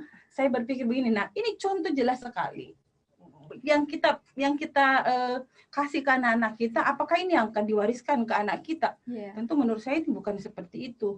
Nah, bagi saya, pikiran saya adalah berbicara tentang persoalan perilaku ataupun penyalahgunaan atau apapun namanya, memang itu tidak bisa dilakukan langsung serta-merta. Karena menurut saya kalau itu direncanakan, kita juga harus mempunyai metode atau strategi untuk membendung itu. Membendung ya katanya, membendung atau memotong. Nggak usah jauh-jauh. Kasus yang menimpa Sulawesi Selatan, kan gitu. Itu sangat memprihatinkan, bukan dalam arti memprihatinkan, tapi menyedihkan buat kita ya. Nah, setelah lama-lama ditelusuri, akhirnya kan muncul satu-satu, ternyata ini memang ada utang politik lah, ada yang ini harus dikasih dulu, yang ini harus dikasih dulu. Nah, ini memang sesuatu yang menurut saya, yang tadi itu saya bilang, saya bahasanya begini, mungkin memang waktu kecil, termasuk saya, waktu kecil memang kan saya diajari saja, jangan bohong ya, kalau nak pergi ke ini. Tapi ternyata definisinya jadi kasih Ki, bukan implementasinya, dan kita tidak ditegur kalau misalnya kita melakukan itu. Nah, ini yang perlu menjadi poin dari kita, dari orang tua, mungkin kalau yang bekerja di sektor publik mungkin ya seperti itu, dan memang cukup susah. Bagi saya misalnya sendiri, dulu saya kalau mau ketemu dengan pemimpin, cukup saya cari apa lagi namanya, CCTV. Kita duduk cantik, nanti kalau misalnya lihat di luar, oh ada Ibu Emma, dia, panggil dulu Emma, kenapa itu di luar? Jadi saya tidak antri. Padahal ada orang yang sudah mulai dari pagi antri. Dengan gampangnya, dengan sombongnya, saya berjalan di depan orang, padahal saya tidak pernah berpikir bahwa ini orang sudah duduk dari jam berapa. Nah, setelah saya kemudian ikut sebuah gerakan saya perempuan anti korupsi, saya merenungi bahwa berapa puluh tahun usia saya, sejak saya misalnya mengenali namanya pro-demokrasi, ternyata ada satu perilaku yang membuat saya harus malu untuk mengatakan kepada orang bahwa sesungguhnya ternyata saya adalah pelaku. Meskipun dalam artian tadi anggaran saya ngambil, tapi perilaku saya Iya. tidak bisa antri, ya, terus menyalip orang. Iya. Kalau misalnya mengurus KTP, karena saya kan menelpon Orang ada dalam. KTP aku dulu nih, mau Iya, oh iya, atau kemudian ngurus paspor, lihat orang yang keluar, ada Pak Bupati misalnya yang keluar, langsung disapa, Kak, apa ini mau urus paspor? Ayo Miss Kelly. Nah, ini kan sesuatu yang membuat saya sampai sekarang saya mengatakan bahwa ternyata sebagian dari hidup saya memang sudah seperti di neraka meskipun saya surga-surgakan. Itu dalam perspektif pandangan saya. Nah, ini memang menjadi sesuatu yang perlu. Nah, yang di KPU misalnya ya memang harus menciptakan satu inovasi bagaimana yang memulai di tingkat level paling rendah, mencoba untuk menolak. Itu tadi saya pernah menulis dan saya pernah diundang oleh DKPP untuk membahas tentang bagaimana peran perempuan dalam pencegahan politik uang. Karena kita ini perempuan dianggap bahwa ada poin penting yang bisa dibuat oleh perempuan karena dia ibu, dia majelis taklim, dia anggota PKK, dia Dharma Wanita. Nah, ada ruang dia harus bisa menyampaikan ide-ide itu. Tapi ternyata memang masyarakat kita banyak yang daripada tapi kita tidak bisa berhenti di situ. Kita harus tetap maju itu tadi, makanya kita harus berjalan terus, tapi tujuan kita jelas. Iya. Oke, kayaknya seperti dia. Kayak wah, luar biasa sekali sahabat publik dan Tribuners. Saya sampai terhanyut penjelasan yang dijelaskan oleh Kak Emma bahwa sebenarnya untuk perilaku-perilaku seperti ini hal yang melatar belakangi ya kita harus kembali sama diri kita sendiri. Kita harus refleksi apa-apa saja yang selama ini sebenarnya kita lakukan. Wujud dari manusia itu adalah menginginkan kemudahan. Kalau bisa dipermudah, kenapa dipersulit katanya ya. Walaupun perilaku-perilaku itu sebenarnya adalah bibit dari hadirnya tindakan-tindakan korupsi dan lain sebagainya. Kemudian tadi juga sudah kita dibuka insight dari Kak Endang terkait dengan apa sih sebenarnya yang menjadi latar belakang lahirnya korupsi yang konsep dari yang dikatakan dalam buku dari Ibrahim itu tadi bahwa korupsi modal politik menjadi dasar dari lahirnya korupsi. Ternyata tidak terlepas dari perilaku manipolitik yang diciptakan oleh masyarakat kita sendiri. Nah, sahabat publik, hal ini tentunya memprihatinkan ya Kak Emma dan Kak Endang. Tapi tentu kita tidak boleh berdiam diri. Tentu sebagai perempuan nih khususnya kita harus mempunyai gerakan atau mempunyai peran. Nah, Kak Emma tadi sudah singgung nih sedikit sahabat publik dan Tribuners bahwa perempuan punya ruang untuk itu, di mana perempuan terlibat dalam majelis taklim, kemudian perempuan punya ruang-ruang kayak arisan, kemudian di samping itu perempuan yang bertindak sebagai ibu, di mana dia menjadi akar dari pendidikan dalam keluarga. Nah, mungkin bisa kita masuk dalam pembahasan bagaimana sih harusnya pelibatan perempuan dalam pencegahan korupsi dan pengawasan anggaran-anggaran publik. Mungkin saya mulai dulu dari Kak Emma ya. Apa sih peran yang harusnya diambil oleh perempuan, Kak Emma? Kemudian terlepas dari peran itu, apa sebenarnya hambatan sehingga peran itu sulit terwujud hingga saat ini? Oke. Iya. Saya mau bercerita dari kecilnya dulu ya, dari keluarganya dulu. Iya. Jadi yang tadi saya bilang peran perempuan itu juga tidak serta-merta memilih perempuan, karena dari hasil risetnya KPK juga ternyata dia memunculkan juga dari 40% anak orang tua tidak mengajari anak tentang kejujuran. Ternyata hasil riset itu juga mengatakan bahwa untuk menyelesaikan itu maka ibu yang perempuan atau ibu yang punya ruang yang cukup bagus. Nah, itu tadi salah satunya adalah. Nah, cuman memang ada hal yang membuat kenapa perempuan perannya sangat terbatas. Persoalan domestifikasi peran perempuan juga kan tidak bisa terlepas begitu saja. Yang kedua, kadang-kala juga perempuan menganggap bicara korupsi itu ternyata bukan yang di depannya. Korupsi itu pada saat di DPR, korupsi itu pada saat di Balek, atau korupsi itu ada di gedung-gedung publik. Perempuan belum menyadari bahwa korupsi itu sesungguhnya kalau mereka tidak bisa beli minyak tanah. Korupsi itu sebetulnya pada saat layanan kesehatan makin memburuk. Korupsi itu pada saat anak-anak tidak bisa sekolah dengan bagus. Nah, itu dia tidak bisa mengkonekkan dengan kondisi mereka. Tapi kalau ada proses-proses pendidikan yang diberikan, maka ini kemudian perempuan bisa memahami bahwa ternyata saya harus berperan. Nah, memang jadi problemnya adalah model transparansi anggaran di publik. Itu kan tidak semuanya orang bisa akses. Saya ingat ya, dulu waktu saya di LBH, kita di LBH, saat kita meminta APBD Kota Makassar, kalau nggak salah waktu itu ya, tahun 90-an, sekitar 90 apa awal 2000, tidak diberikan.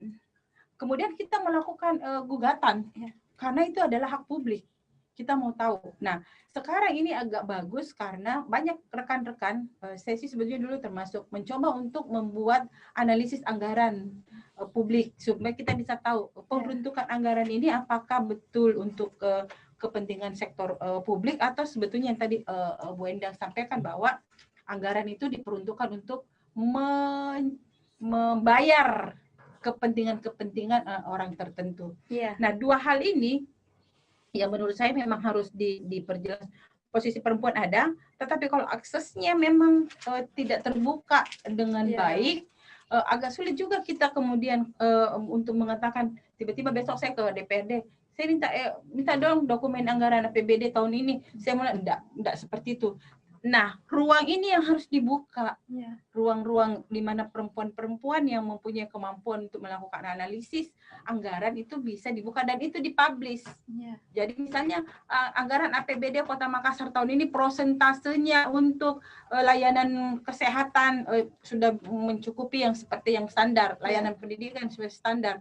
Maka itu kita bisa lihat angka kematian ibu, angka kematian AKB, akinya itu bisa kita lihat hasilnya. Tapi itu tadi kembali bahwa hal ini tidak segampang kita menjelaskan tentang persoalan transparansi anggaran. Nah, itu juga bisa kita lihat kalau anggarannya bagus, maksimal peruntukannya, maka kemudian persoalan-persoalan internal di lembaga atau di pemerintahan itu kita bisa ukur. Tidak ada riak, tidak ada konflik. Tapi kalau bagi-baginya yang kurang jelas, maka otomatis problemnya akan muncul. Oke, terima kasih banyak Kak Emma atas pandangannya. Jadi ada beberapa poin tadi sahabat publik dan tribuners dari Kak Emma. Jadi penting adanya sinergitas. Kemudian peran-peran perempuan yang luas sebenarnya itu kurang keterbukaan ya Kak. Ruangnya tidak dibuka. Sehingga informasi ke perempuan, kan ini perempuan lebih banyak dianggap domestik nih. Jangan karena saya dengan Bu Endang dianggap perempuan maka dianggap bahwa ditahu itu perempuan. Tidak. Tapi berapa banyak perempuan yang di belakang kita yang juga punya hak yang sama untuk mendapatkan informasi, mempunyai hak yang sama untuk mendapatkan layanan. Itu yang berbeda. Kalau kita mungkin memang kita bisa bertengkar. Tapi kalau bagaimana dengan masyarakat atau perempuan yang lainnya? Nah, ini menurut saya pemerintah harus membuat model mekanisme.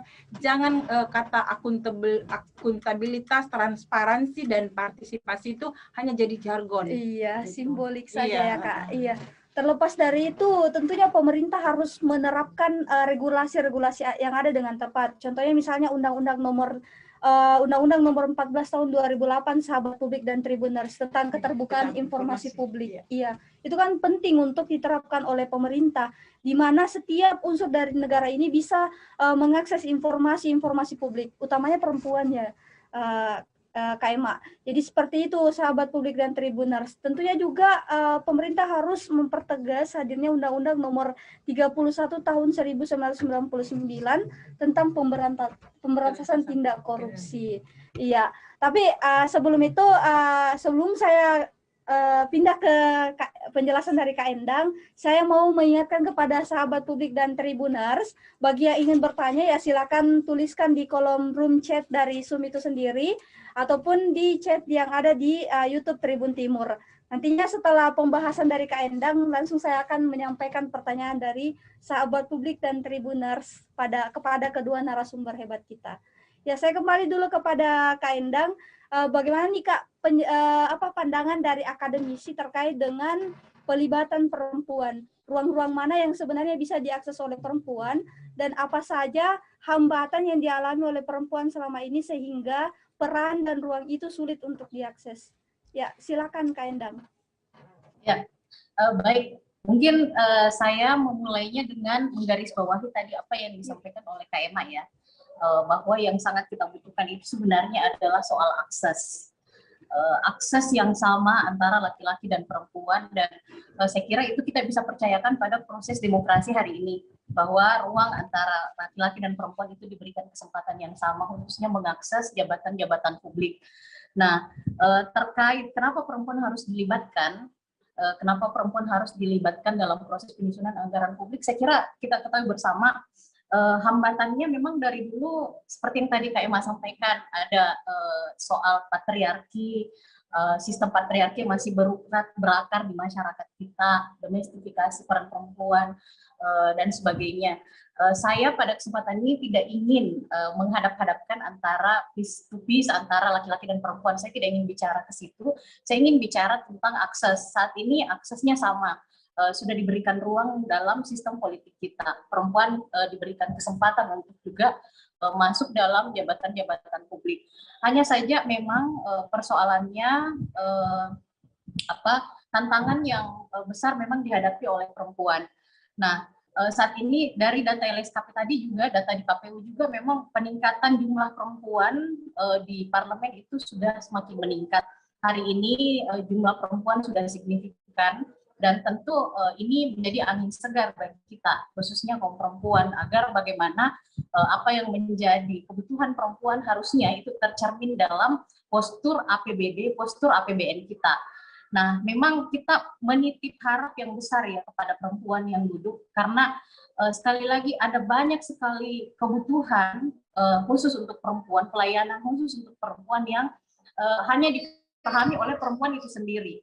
Saya ambil contoh misalnya, hanya perempuan yang paham bagaimana ketika kita kemudian hamil, ketika kita melahirkan dan ketika kita mengasuh anak. Sementara di satu sisi misalnya perempuan itu harus bekerja. Hanya mungkin menafsir cuti hamil antara laki-laki dan perempuan tentu beda rasanya, bagaimana antara perempuan yang merasakannya dan laki-laki dalam melihat kebijakan itu. Tapi perempuan harusnya menyuarakan itu, bahwa cuti hamil itu adalah sebuah hal yang sangat penting bagi perempuan. Cuti melahirkan itu hal yang sangat penting bagi perempuan. Kebutuhan mendasar perempuan yang menurut saya jarang terpikirkan, misalnya ketika dia hamil, apakah dipikirkan di dalam penganggaran perencanaan anggaran misalnya untuk memberikan pelayanan misalnya dokter spesialis kandungan bagi perempuan-perempuan yang sementara hamil untuk menekan kematian ibu dan anak.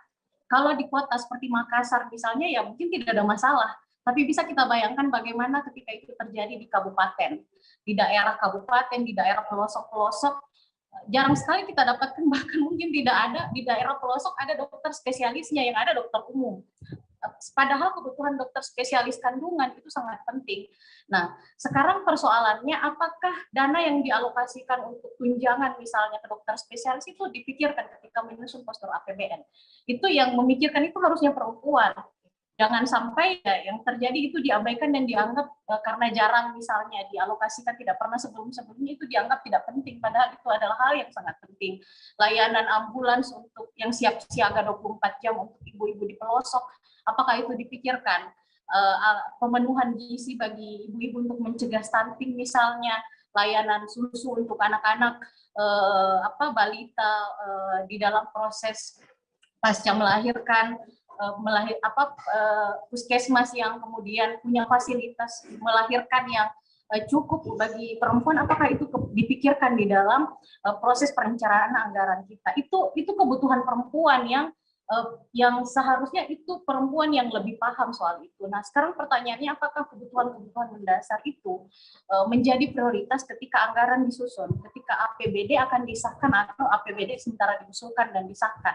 Apakah itu sudah di checklist semua, apakah itu masuk? Nah, itu yang kemudian menjadi pertanyaan, dan itu kita tunggu.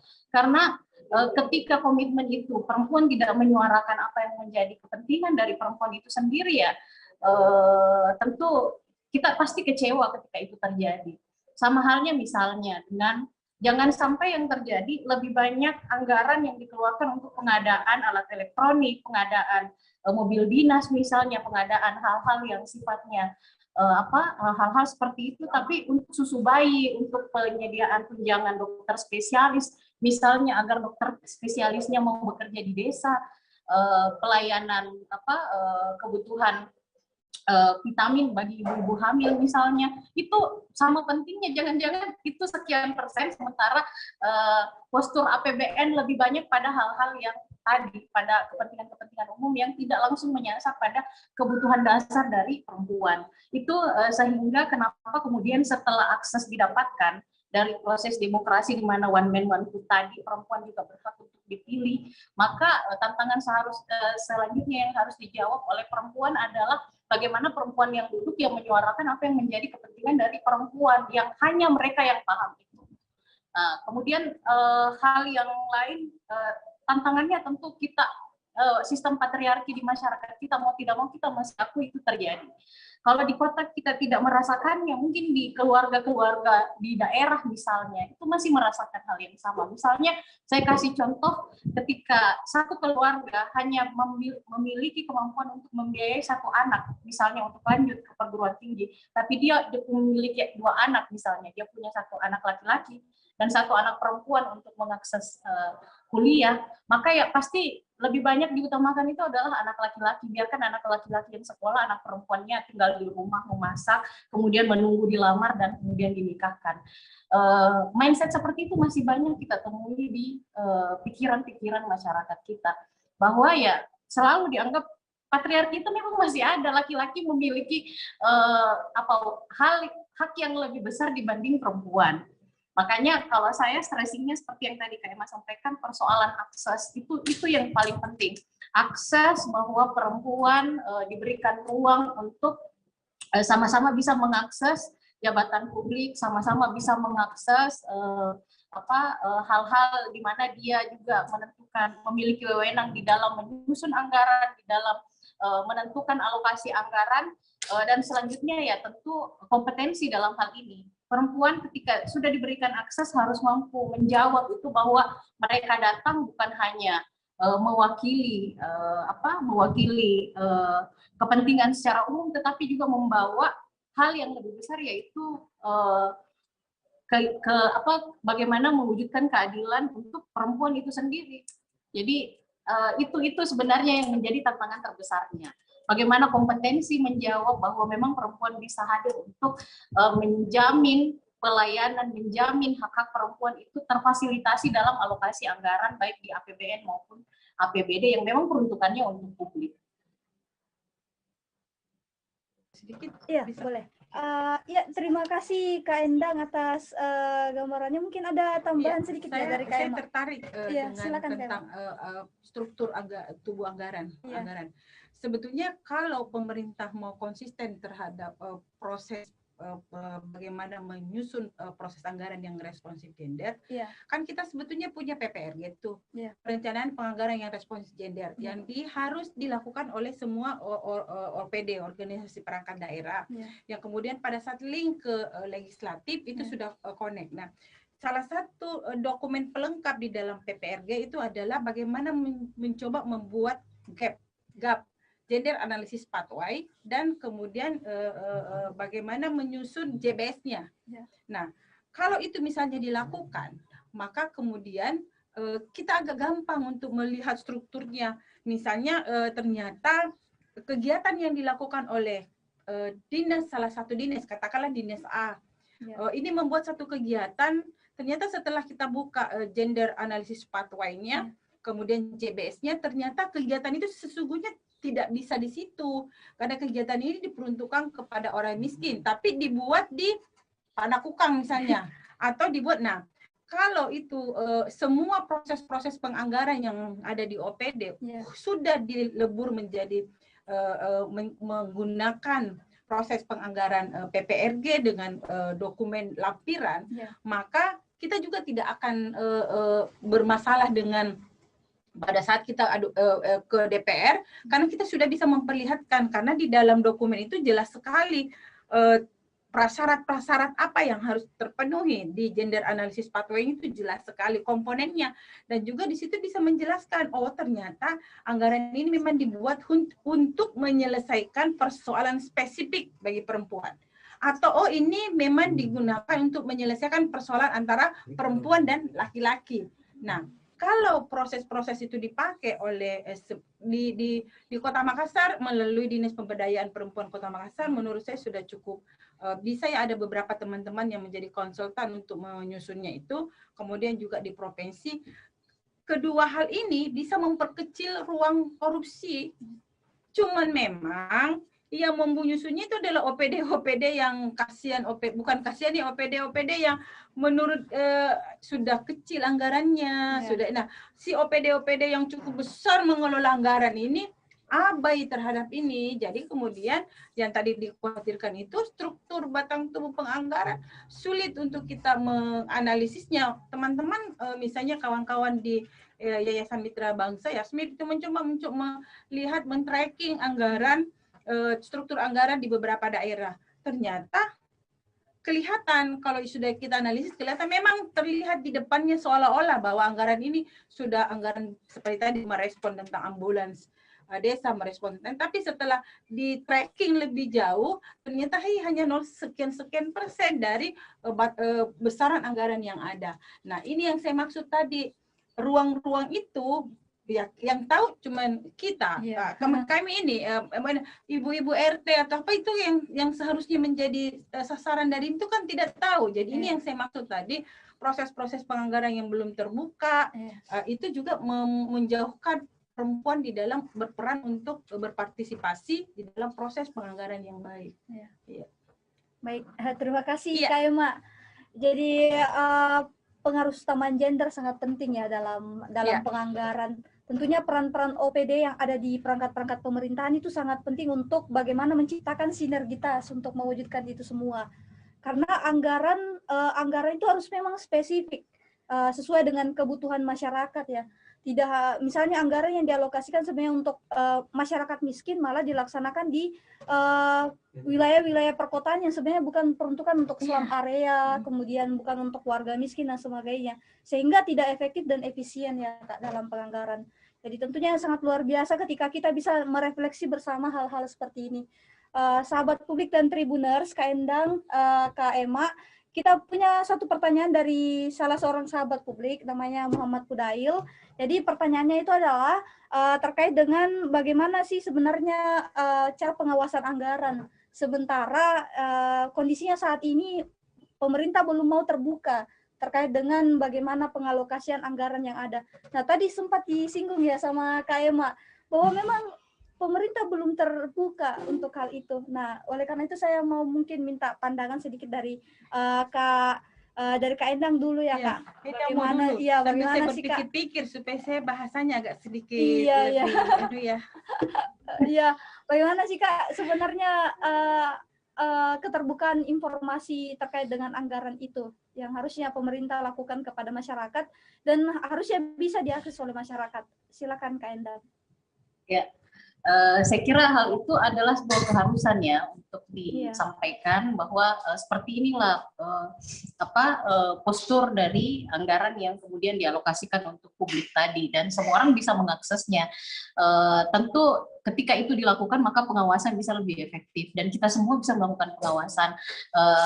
Apa yang tadi disampaikan Kak Emma, misalnya yang memang teman-teman dari NGO, teman-teman dari kelompok pro-demokrasi, teman-teman kelompok-kelompok yang lain yang memang concern di bidang itu punya keahlian spesifik di situ, itu bisa melakukan pengawasan dan menyampaikan ke publik tentang hasil telaah dari proses mengidentifikasi anggaran tadi. Karena ya sekali lagi ketika kita bicara soal anggaran publik itu peruntukannya untuk publik, bukan kemudian menjadi gawean terbatas yang hanya boleh dikelola oleh sekelompok orang, boleh dilaksanakan oleh sekelompok orang, sementara ya sekali lagi itu berasal dari pendapatan penerimaan negara yang tujuan utamanya ya jelas di undang-undang bahwa itu peruntukannya untuk publik.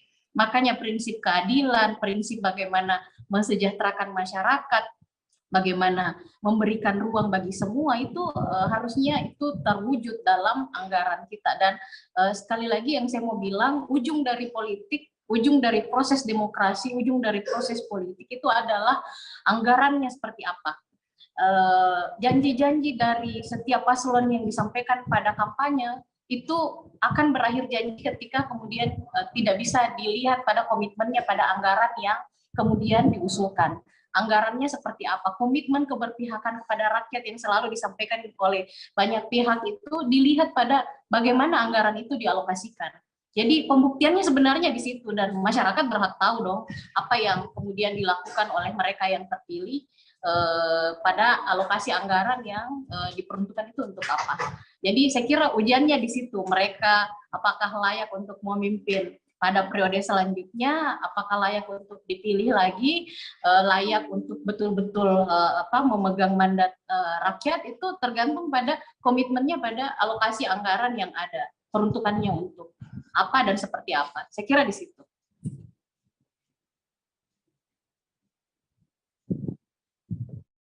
Penanya tadi sangat penting sekali transparansi ya Kak. Transparansi dalam pengalokasian anggaran. Harusnya transparansi ini bisa menjadi tolak ukur kita bersama untuk menentukan apakah seorang pemimpin masih layak kita pilih selanjutnya atau tidak.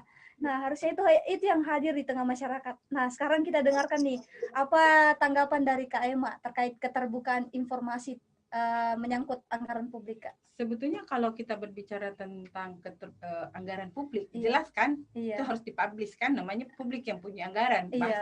Bahasa definisi sederhananya. Tapi kan ada yang mendefinisikan sesuai dengan kepentingan. Nah, ini yang sulit untuk kita lacak. Nah, tapi saya mau memberi gambaran bahwa satu hal yang keberhasilan misalnya di dalam pengelolaan undang-undang desa. Jadi beberapa desa kita yang ada bukan hanya di Sulawesi Selatan, tapi di hampir seluruh Indonesia ada beberapa desa yang mencoba untuk membuat satu model pertanggungjawaban ke publik terhadap pengelolaan dana desa. Pada saat saya menjadi salah satu pembicara di pertemuan nasional KDD, kalau saya tidak salah waktu itu, dana desa, bagaimana penggunaan dana desa, ada beberapa desa yang ada di Indonesia, di Sulawesi Selatan, termasuk satu desa yang mencoba saya sharing ke nasional tentang bagaimana dia mencoba membuat transparansi alokasi anggaran desa dengan membuat satu papan yang ditempel di fasilitas-fasilitas umum, di masjid, di depan desa, dan di jalanan masuk di desa, dan itu hampir tiap sekali periode penggunaan itu kemudian diganti, dan dia menyampaikan. Yang kedua adalah pada saat pembahasan dana desa, semua organ-organ desa itu dilibatkan. Kebetulan di tempat ini juga SPAK menjadikan dia salah satu desa anti korupsi untuk mencoba untuk melihat.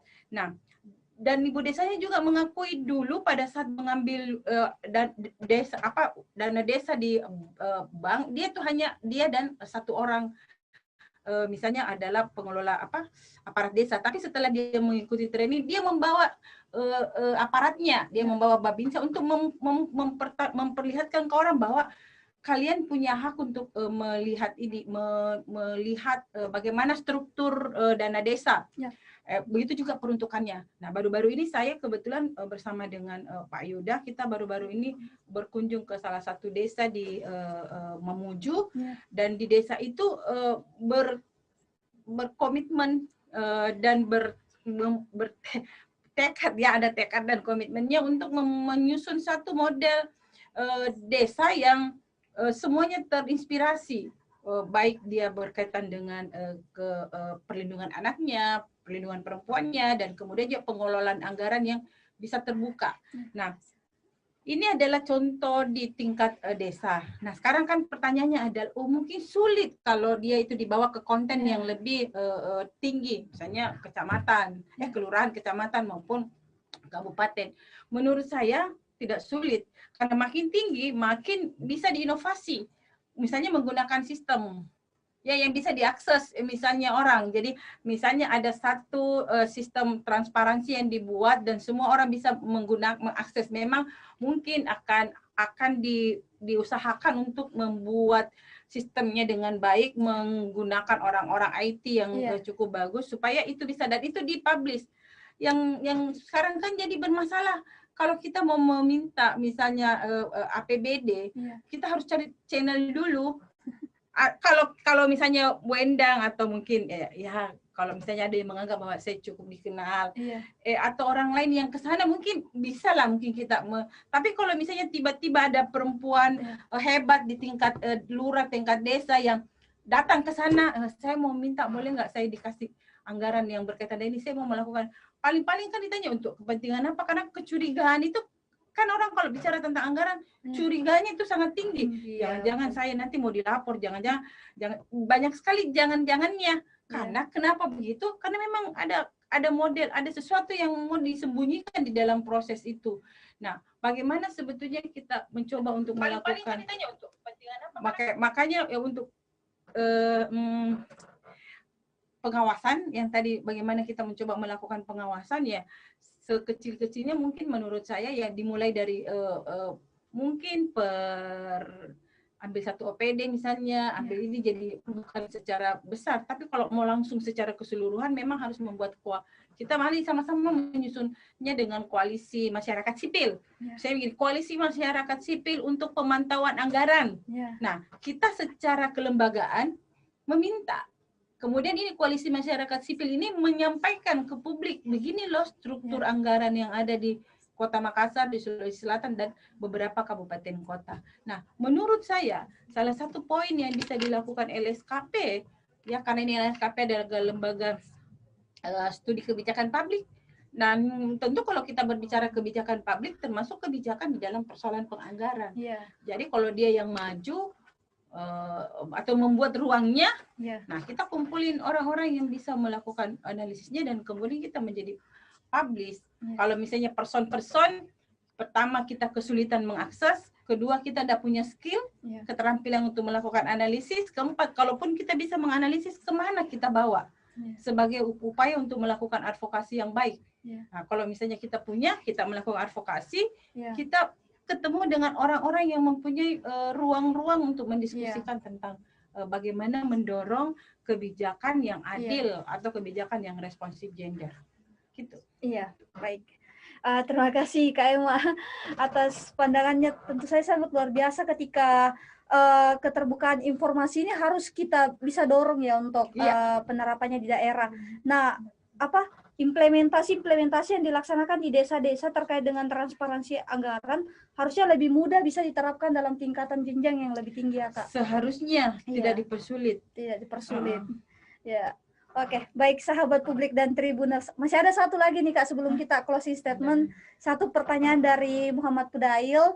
Dia menanyakan bahwa di tengah dengan aturan hukum tadi, regulasi tentang undang-undang anti korupsi, kemudian undang-undang keterbukaan, utamanya undang-undang anti korupsi nih Kak Endang dan Kak Emma. Banyak dari masyarakat kita yang sebenarnya sudah tidak takut di penjara seperti itu.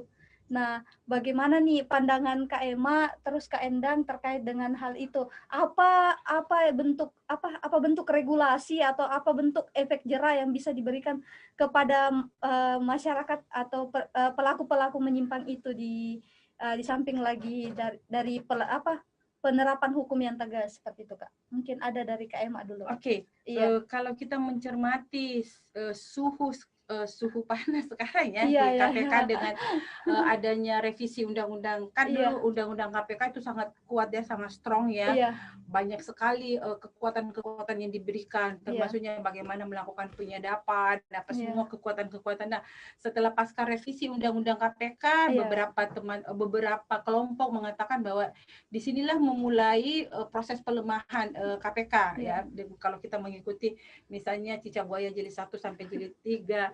Nah, kemudian sekarang ada film The Endgame itu yang kita bisa nonton. Nah, pertanyaannya kemudian adalah apakah regulasi memang kita menganggap bahwa revisi itu adalah pelemahan. Tetapi mengatakan bahwa banyak orang yang tidak takut di penjara pelaku-pelaku korupsi. Tetapi sebetulnya bukan di situ intinya menurut saya. Banyak bukan takut, tapi kemudian orang melihat bahwa orang korupsinya tinggi sekali, Ya. tapi kok hukumannya sangat kecil. Ya. Yang berharap dihukum tinggi karena yang dikorupsi adalah bansos misalnya, bantuan sosial, dana COVID misalnya, yang jelas-jelas itu adalah kepentingan yang sangat urgent bagi masyarakat. Tapi kok ternyata dia dihukumnya sangat kecil, sangat ini. Itu yang membuat masyarakat pesimis, dan akhirnya kemudian mereka mengatakan, biar media saya korupsi, enggak takut aja saya di penjara. Nah, sesungguhnya ini menurut saya membuat masyarakat ini yang jangan sampai terjadi pemikiran seperti ini. Ini adalah mungkin juga masyarakat sangat tidak bisa menerima bagaimana aparat penegak hukum di dalam proses penyelesaian kasus-kasus korupsi. Padahal sesungguhnya kita sangat berharap bahwa keberadaan lembaga sekuat KPK itu harus kita support, meskipun ada lembaga-lembaga penegak hukum lainnya, misalnya kepolisian dan kejaksaan yang juga melakukan hal yang sama, tetapi kita berharap di KPK ini kekuatan itu besar. Nah, jangan, supaya menghindari adanya pemahaman masyarakat, enggak takut ya saya di penjara, karena ternyata cepat. Jadi bukan sebetulnya tidak takutnya, tapi karena dia merasa bisanya dia yang korupsi dana sosial, kemudian atau dana COVID yang diperuntukkan untuk kesejahteraan masyarakat yang sangat urgent, dikorupsi, diambil. Tapi kok ternyata dia bisa santai-santai, bahkan ada yang bisa keluar dari ini. Berarti kepercayaan masyarakat terhadap law enforcement, penegakan hukum, dan kepercayaan masyarakat terhadap berfungsinya sistem hukum itu yang tidak ada. Jadi masyarakat kemudian berpikir biar deh. Nah, ini yang harus dihilangkan, seperti itu. Baik, terima kasih Kak Emma atas insight yang sangat luar biasa. Jadi kepercayaan masyarakat terhadap law enforcement sangat penting ya Kak, terhadap penegakan hukum. Nah sekarang terakhir nih Kak, dari Kak Endang itu sendiri terkait dengan pertanyaan yang sama Kak. Bagaimana sebenarnya bentuk efek jera yang sebenarnya harus kita berikan kepada pelaku-pelaku menyimpang ini, pelaku-pelaku tindak korupsi dan sebagainya, di luar dari penegakan hukum dalam bentuk penjara Kak. Silakan Kak Endang. Ya, kalau dari saya mungkin saya terinspirasi dari yang tadi Kak Emma sampaikan ya, soal gerakan yang dilakukan memulai dari hal-hal yang kecil, membina adik-adik, membina kelompok-kelompok kecil, kemudian dengan cara itu memotong rantai perilaku korup dari hal-hal yang sederhana.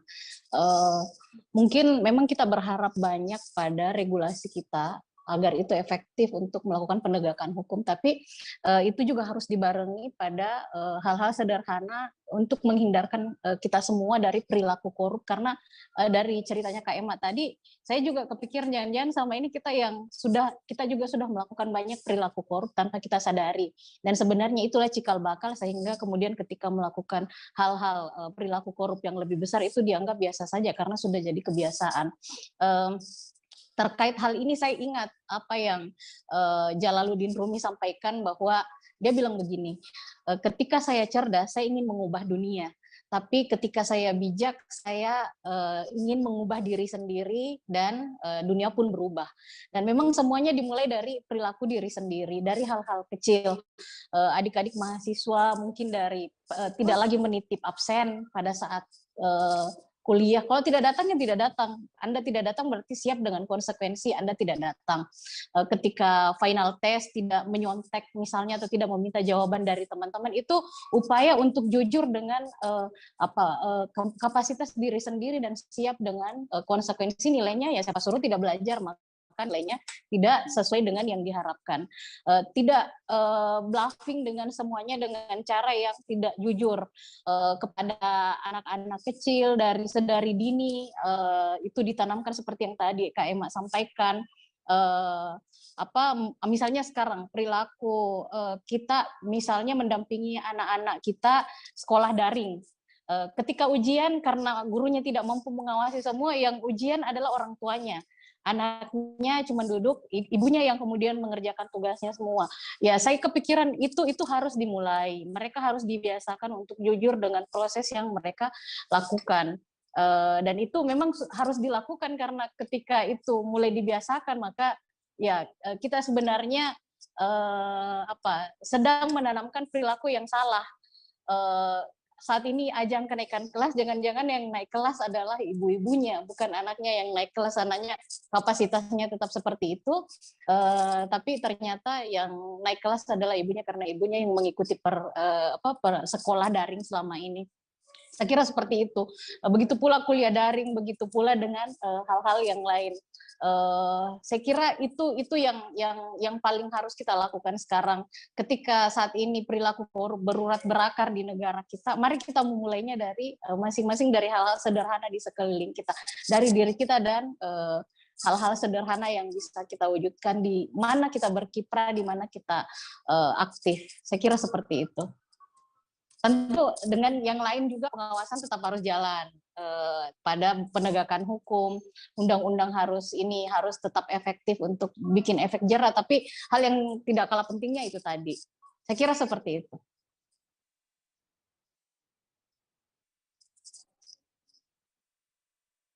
Terima kasih banyak Kak Endang atas tambahan pandangan terhadap sahabat publik dan Tribuners. Terima kasih juga Kak Emma atas insight yang sangat luar biasa untuk sore hari ini. Tentunya sebelum kita closing statement ya Kak, kita sapa-sapa dulu sahabat publik dan Tribuners yang ada di YouTube.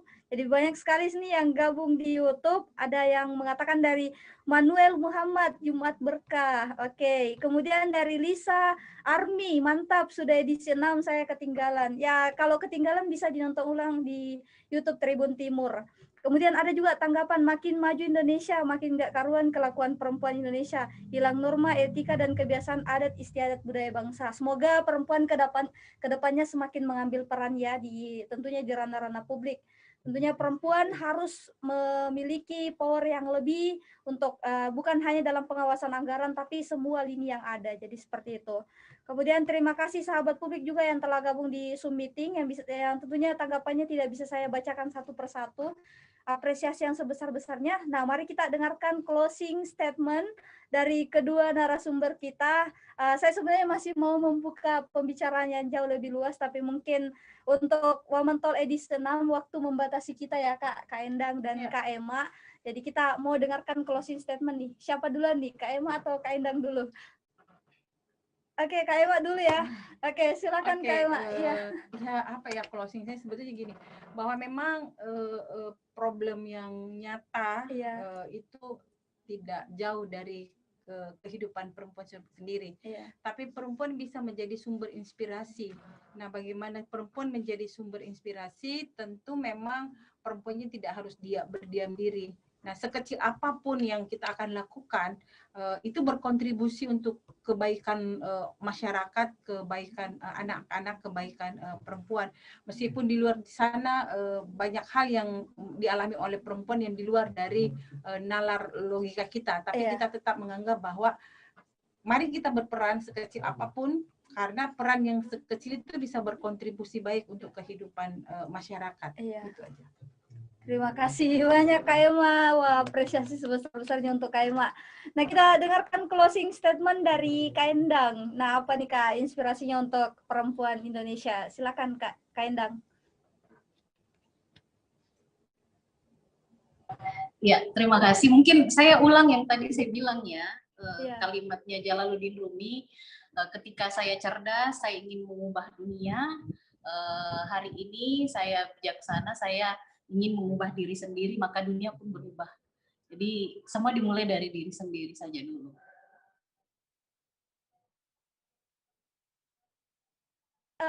Ucapan terima kasih juga saya mewakili Tribuners dan sahabat publik mengucapkan terima kasih yang sebesar-besarnya kepada Kak Endang dan tentunya juga kepada Kak Emma yang telah menyempatkan hadir pada sore hari ini di studio Lembaga Studi Kebijakan Publik. Kami akan mengundang lagi nanti untuk Kak Endang untuk hadir langsung bersama kami.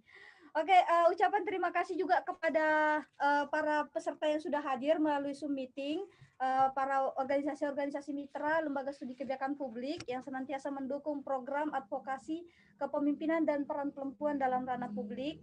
Kemudian terima kasih kepada perwakilan dari Kaukus Perempuan Parlemen, Provinsi Sulawesi Selatan, Kaukus Perempuan Politik Indonesia Provinsi Sulawesi Selatan. Terima kasih kepada Komunitas Kampus Gagasan, kemudian Turun Tangan Makassar yang juga ikut hadir di Zoom meeting pada sore hari ini. Saya sebagai host pada sore hari ini ingin menyampaikan kembali bahwa kita ada directly giveaway, di mana silakan menuliskan moto hidup dari kedua narasumber di room chat Zoom. Nanti admin dari Lembaga Studi Kebijakan Publik akan merekap hal itu ketika memang ada yang menuliskan. Kemudian untuk giveaway kedua, kita menyediakan giveaway Instagram. Silakan screenshot keikutsertaannya, kemudian silakan post di Instastory dan tag @lskp.id, @endangsari.15, @husainema. Kemudian membubuhkan juga caption-caption yang menarik dari sahabat publik dan Tribuners tentunya. Oke, sahabat publik dan Tribuners, saya bacakan kembali bahwa program Women Talk ini terlaksana atas dasar kerjasama Lembaga Studi Kebijakan Publik dan Women Democracy Network atau WDN bersama dengan Kaukus Perempuan Parlemen Provinsi Sulawesi Selatan, Kaukus Perempuan Politik Indonesia Provinsi Sulawesi Selatan, dan tentunya dengan media partner kami Tribun Timur. Saya kembali sebagai host mengucapkan terima kasih yang sebesar-besarnya kepada Kak Emma dan Kak Endang yang telah menyempatkan hadir di tempat ini.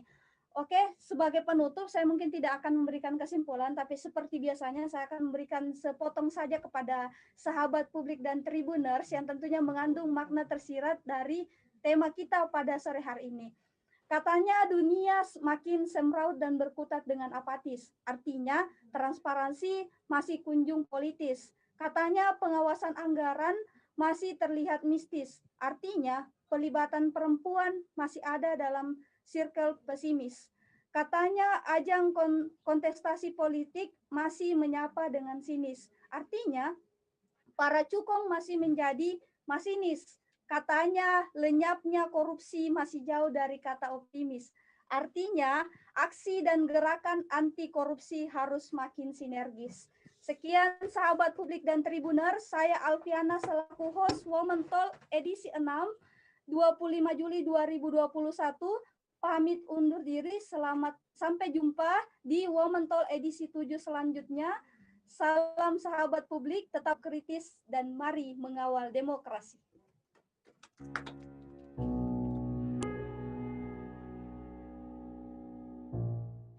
Perempuan seharusnya mempunyai kesempatan yang sama untuk dapat berinteraksi di dalam ruang publik, termasuk proses pengambilan keputusan, sebagaimana Undang-Undang NKRI tahun 1945 dalam pasal 28D ayat 3 yang berbunyi, secara normatif tidak ada hambatan bagi perempuan untuk berpartisipasi dalam pemerintahan. Sejak era reformasi, Indonesia telah mengupayakan dengan menerapkan kuota 30% untuk perwakilan perempuan dalam ranah legislatif. Hal ini memberikan dampak positif terhadap jumlah peningkatan representasi perempuan dalam parlemen.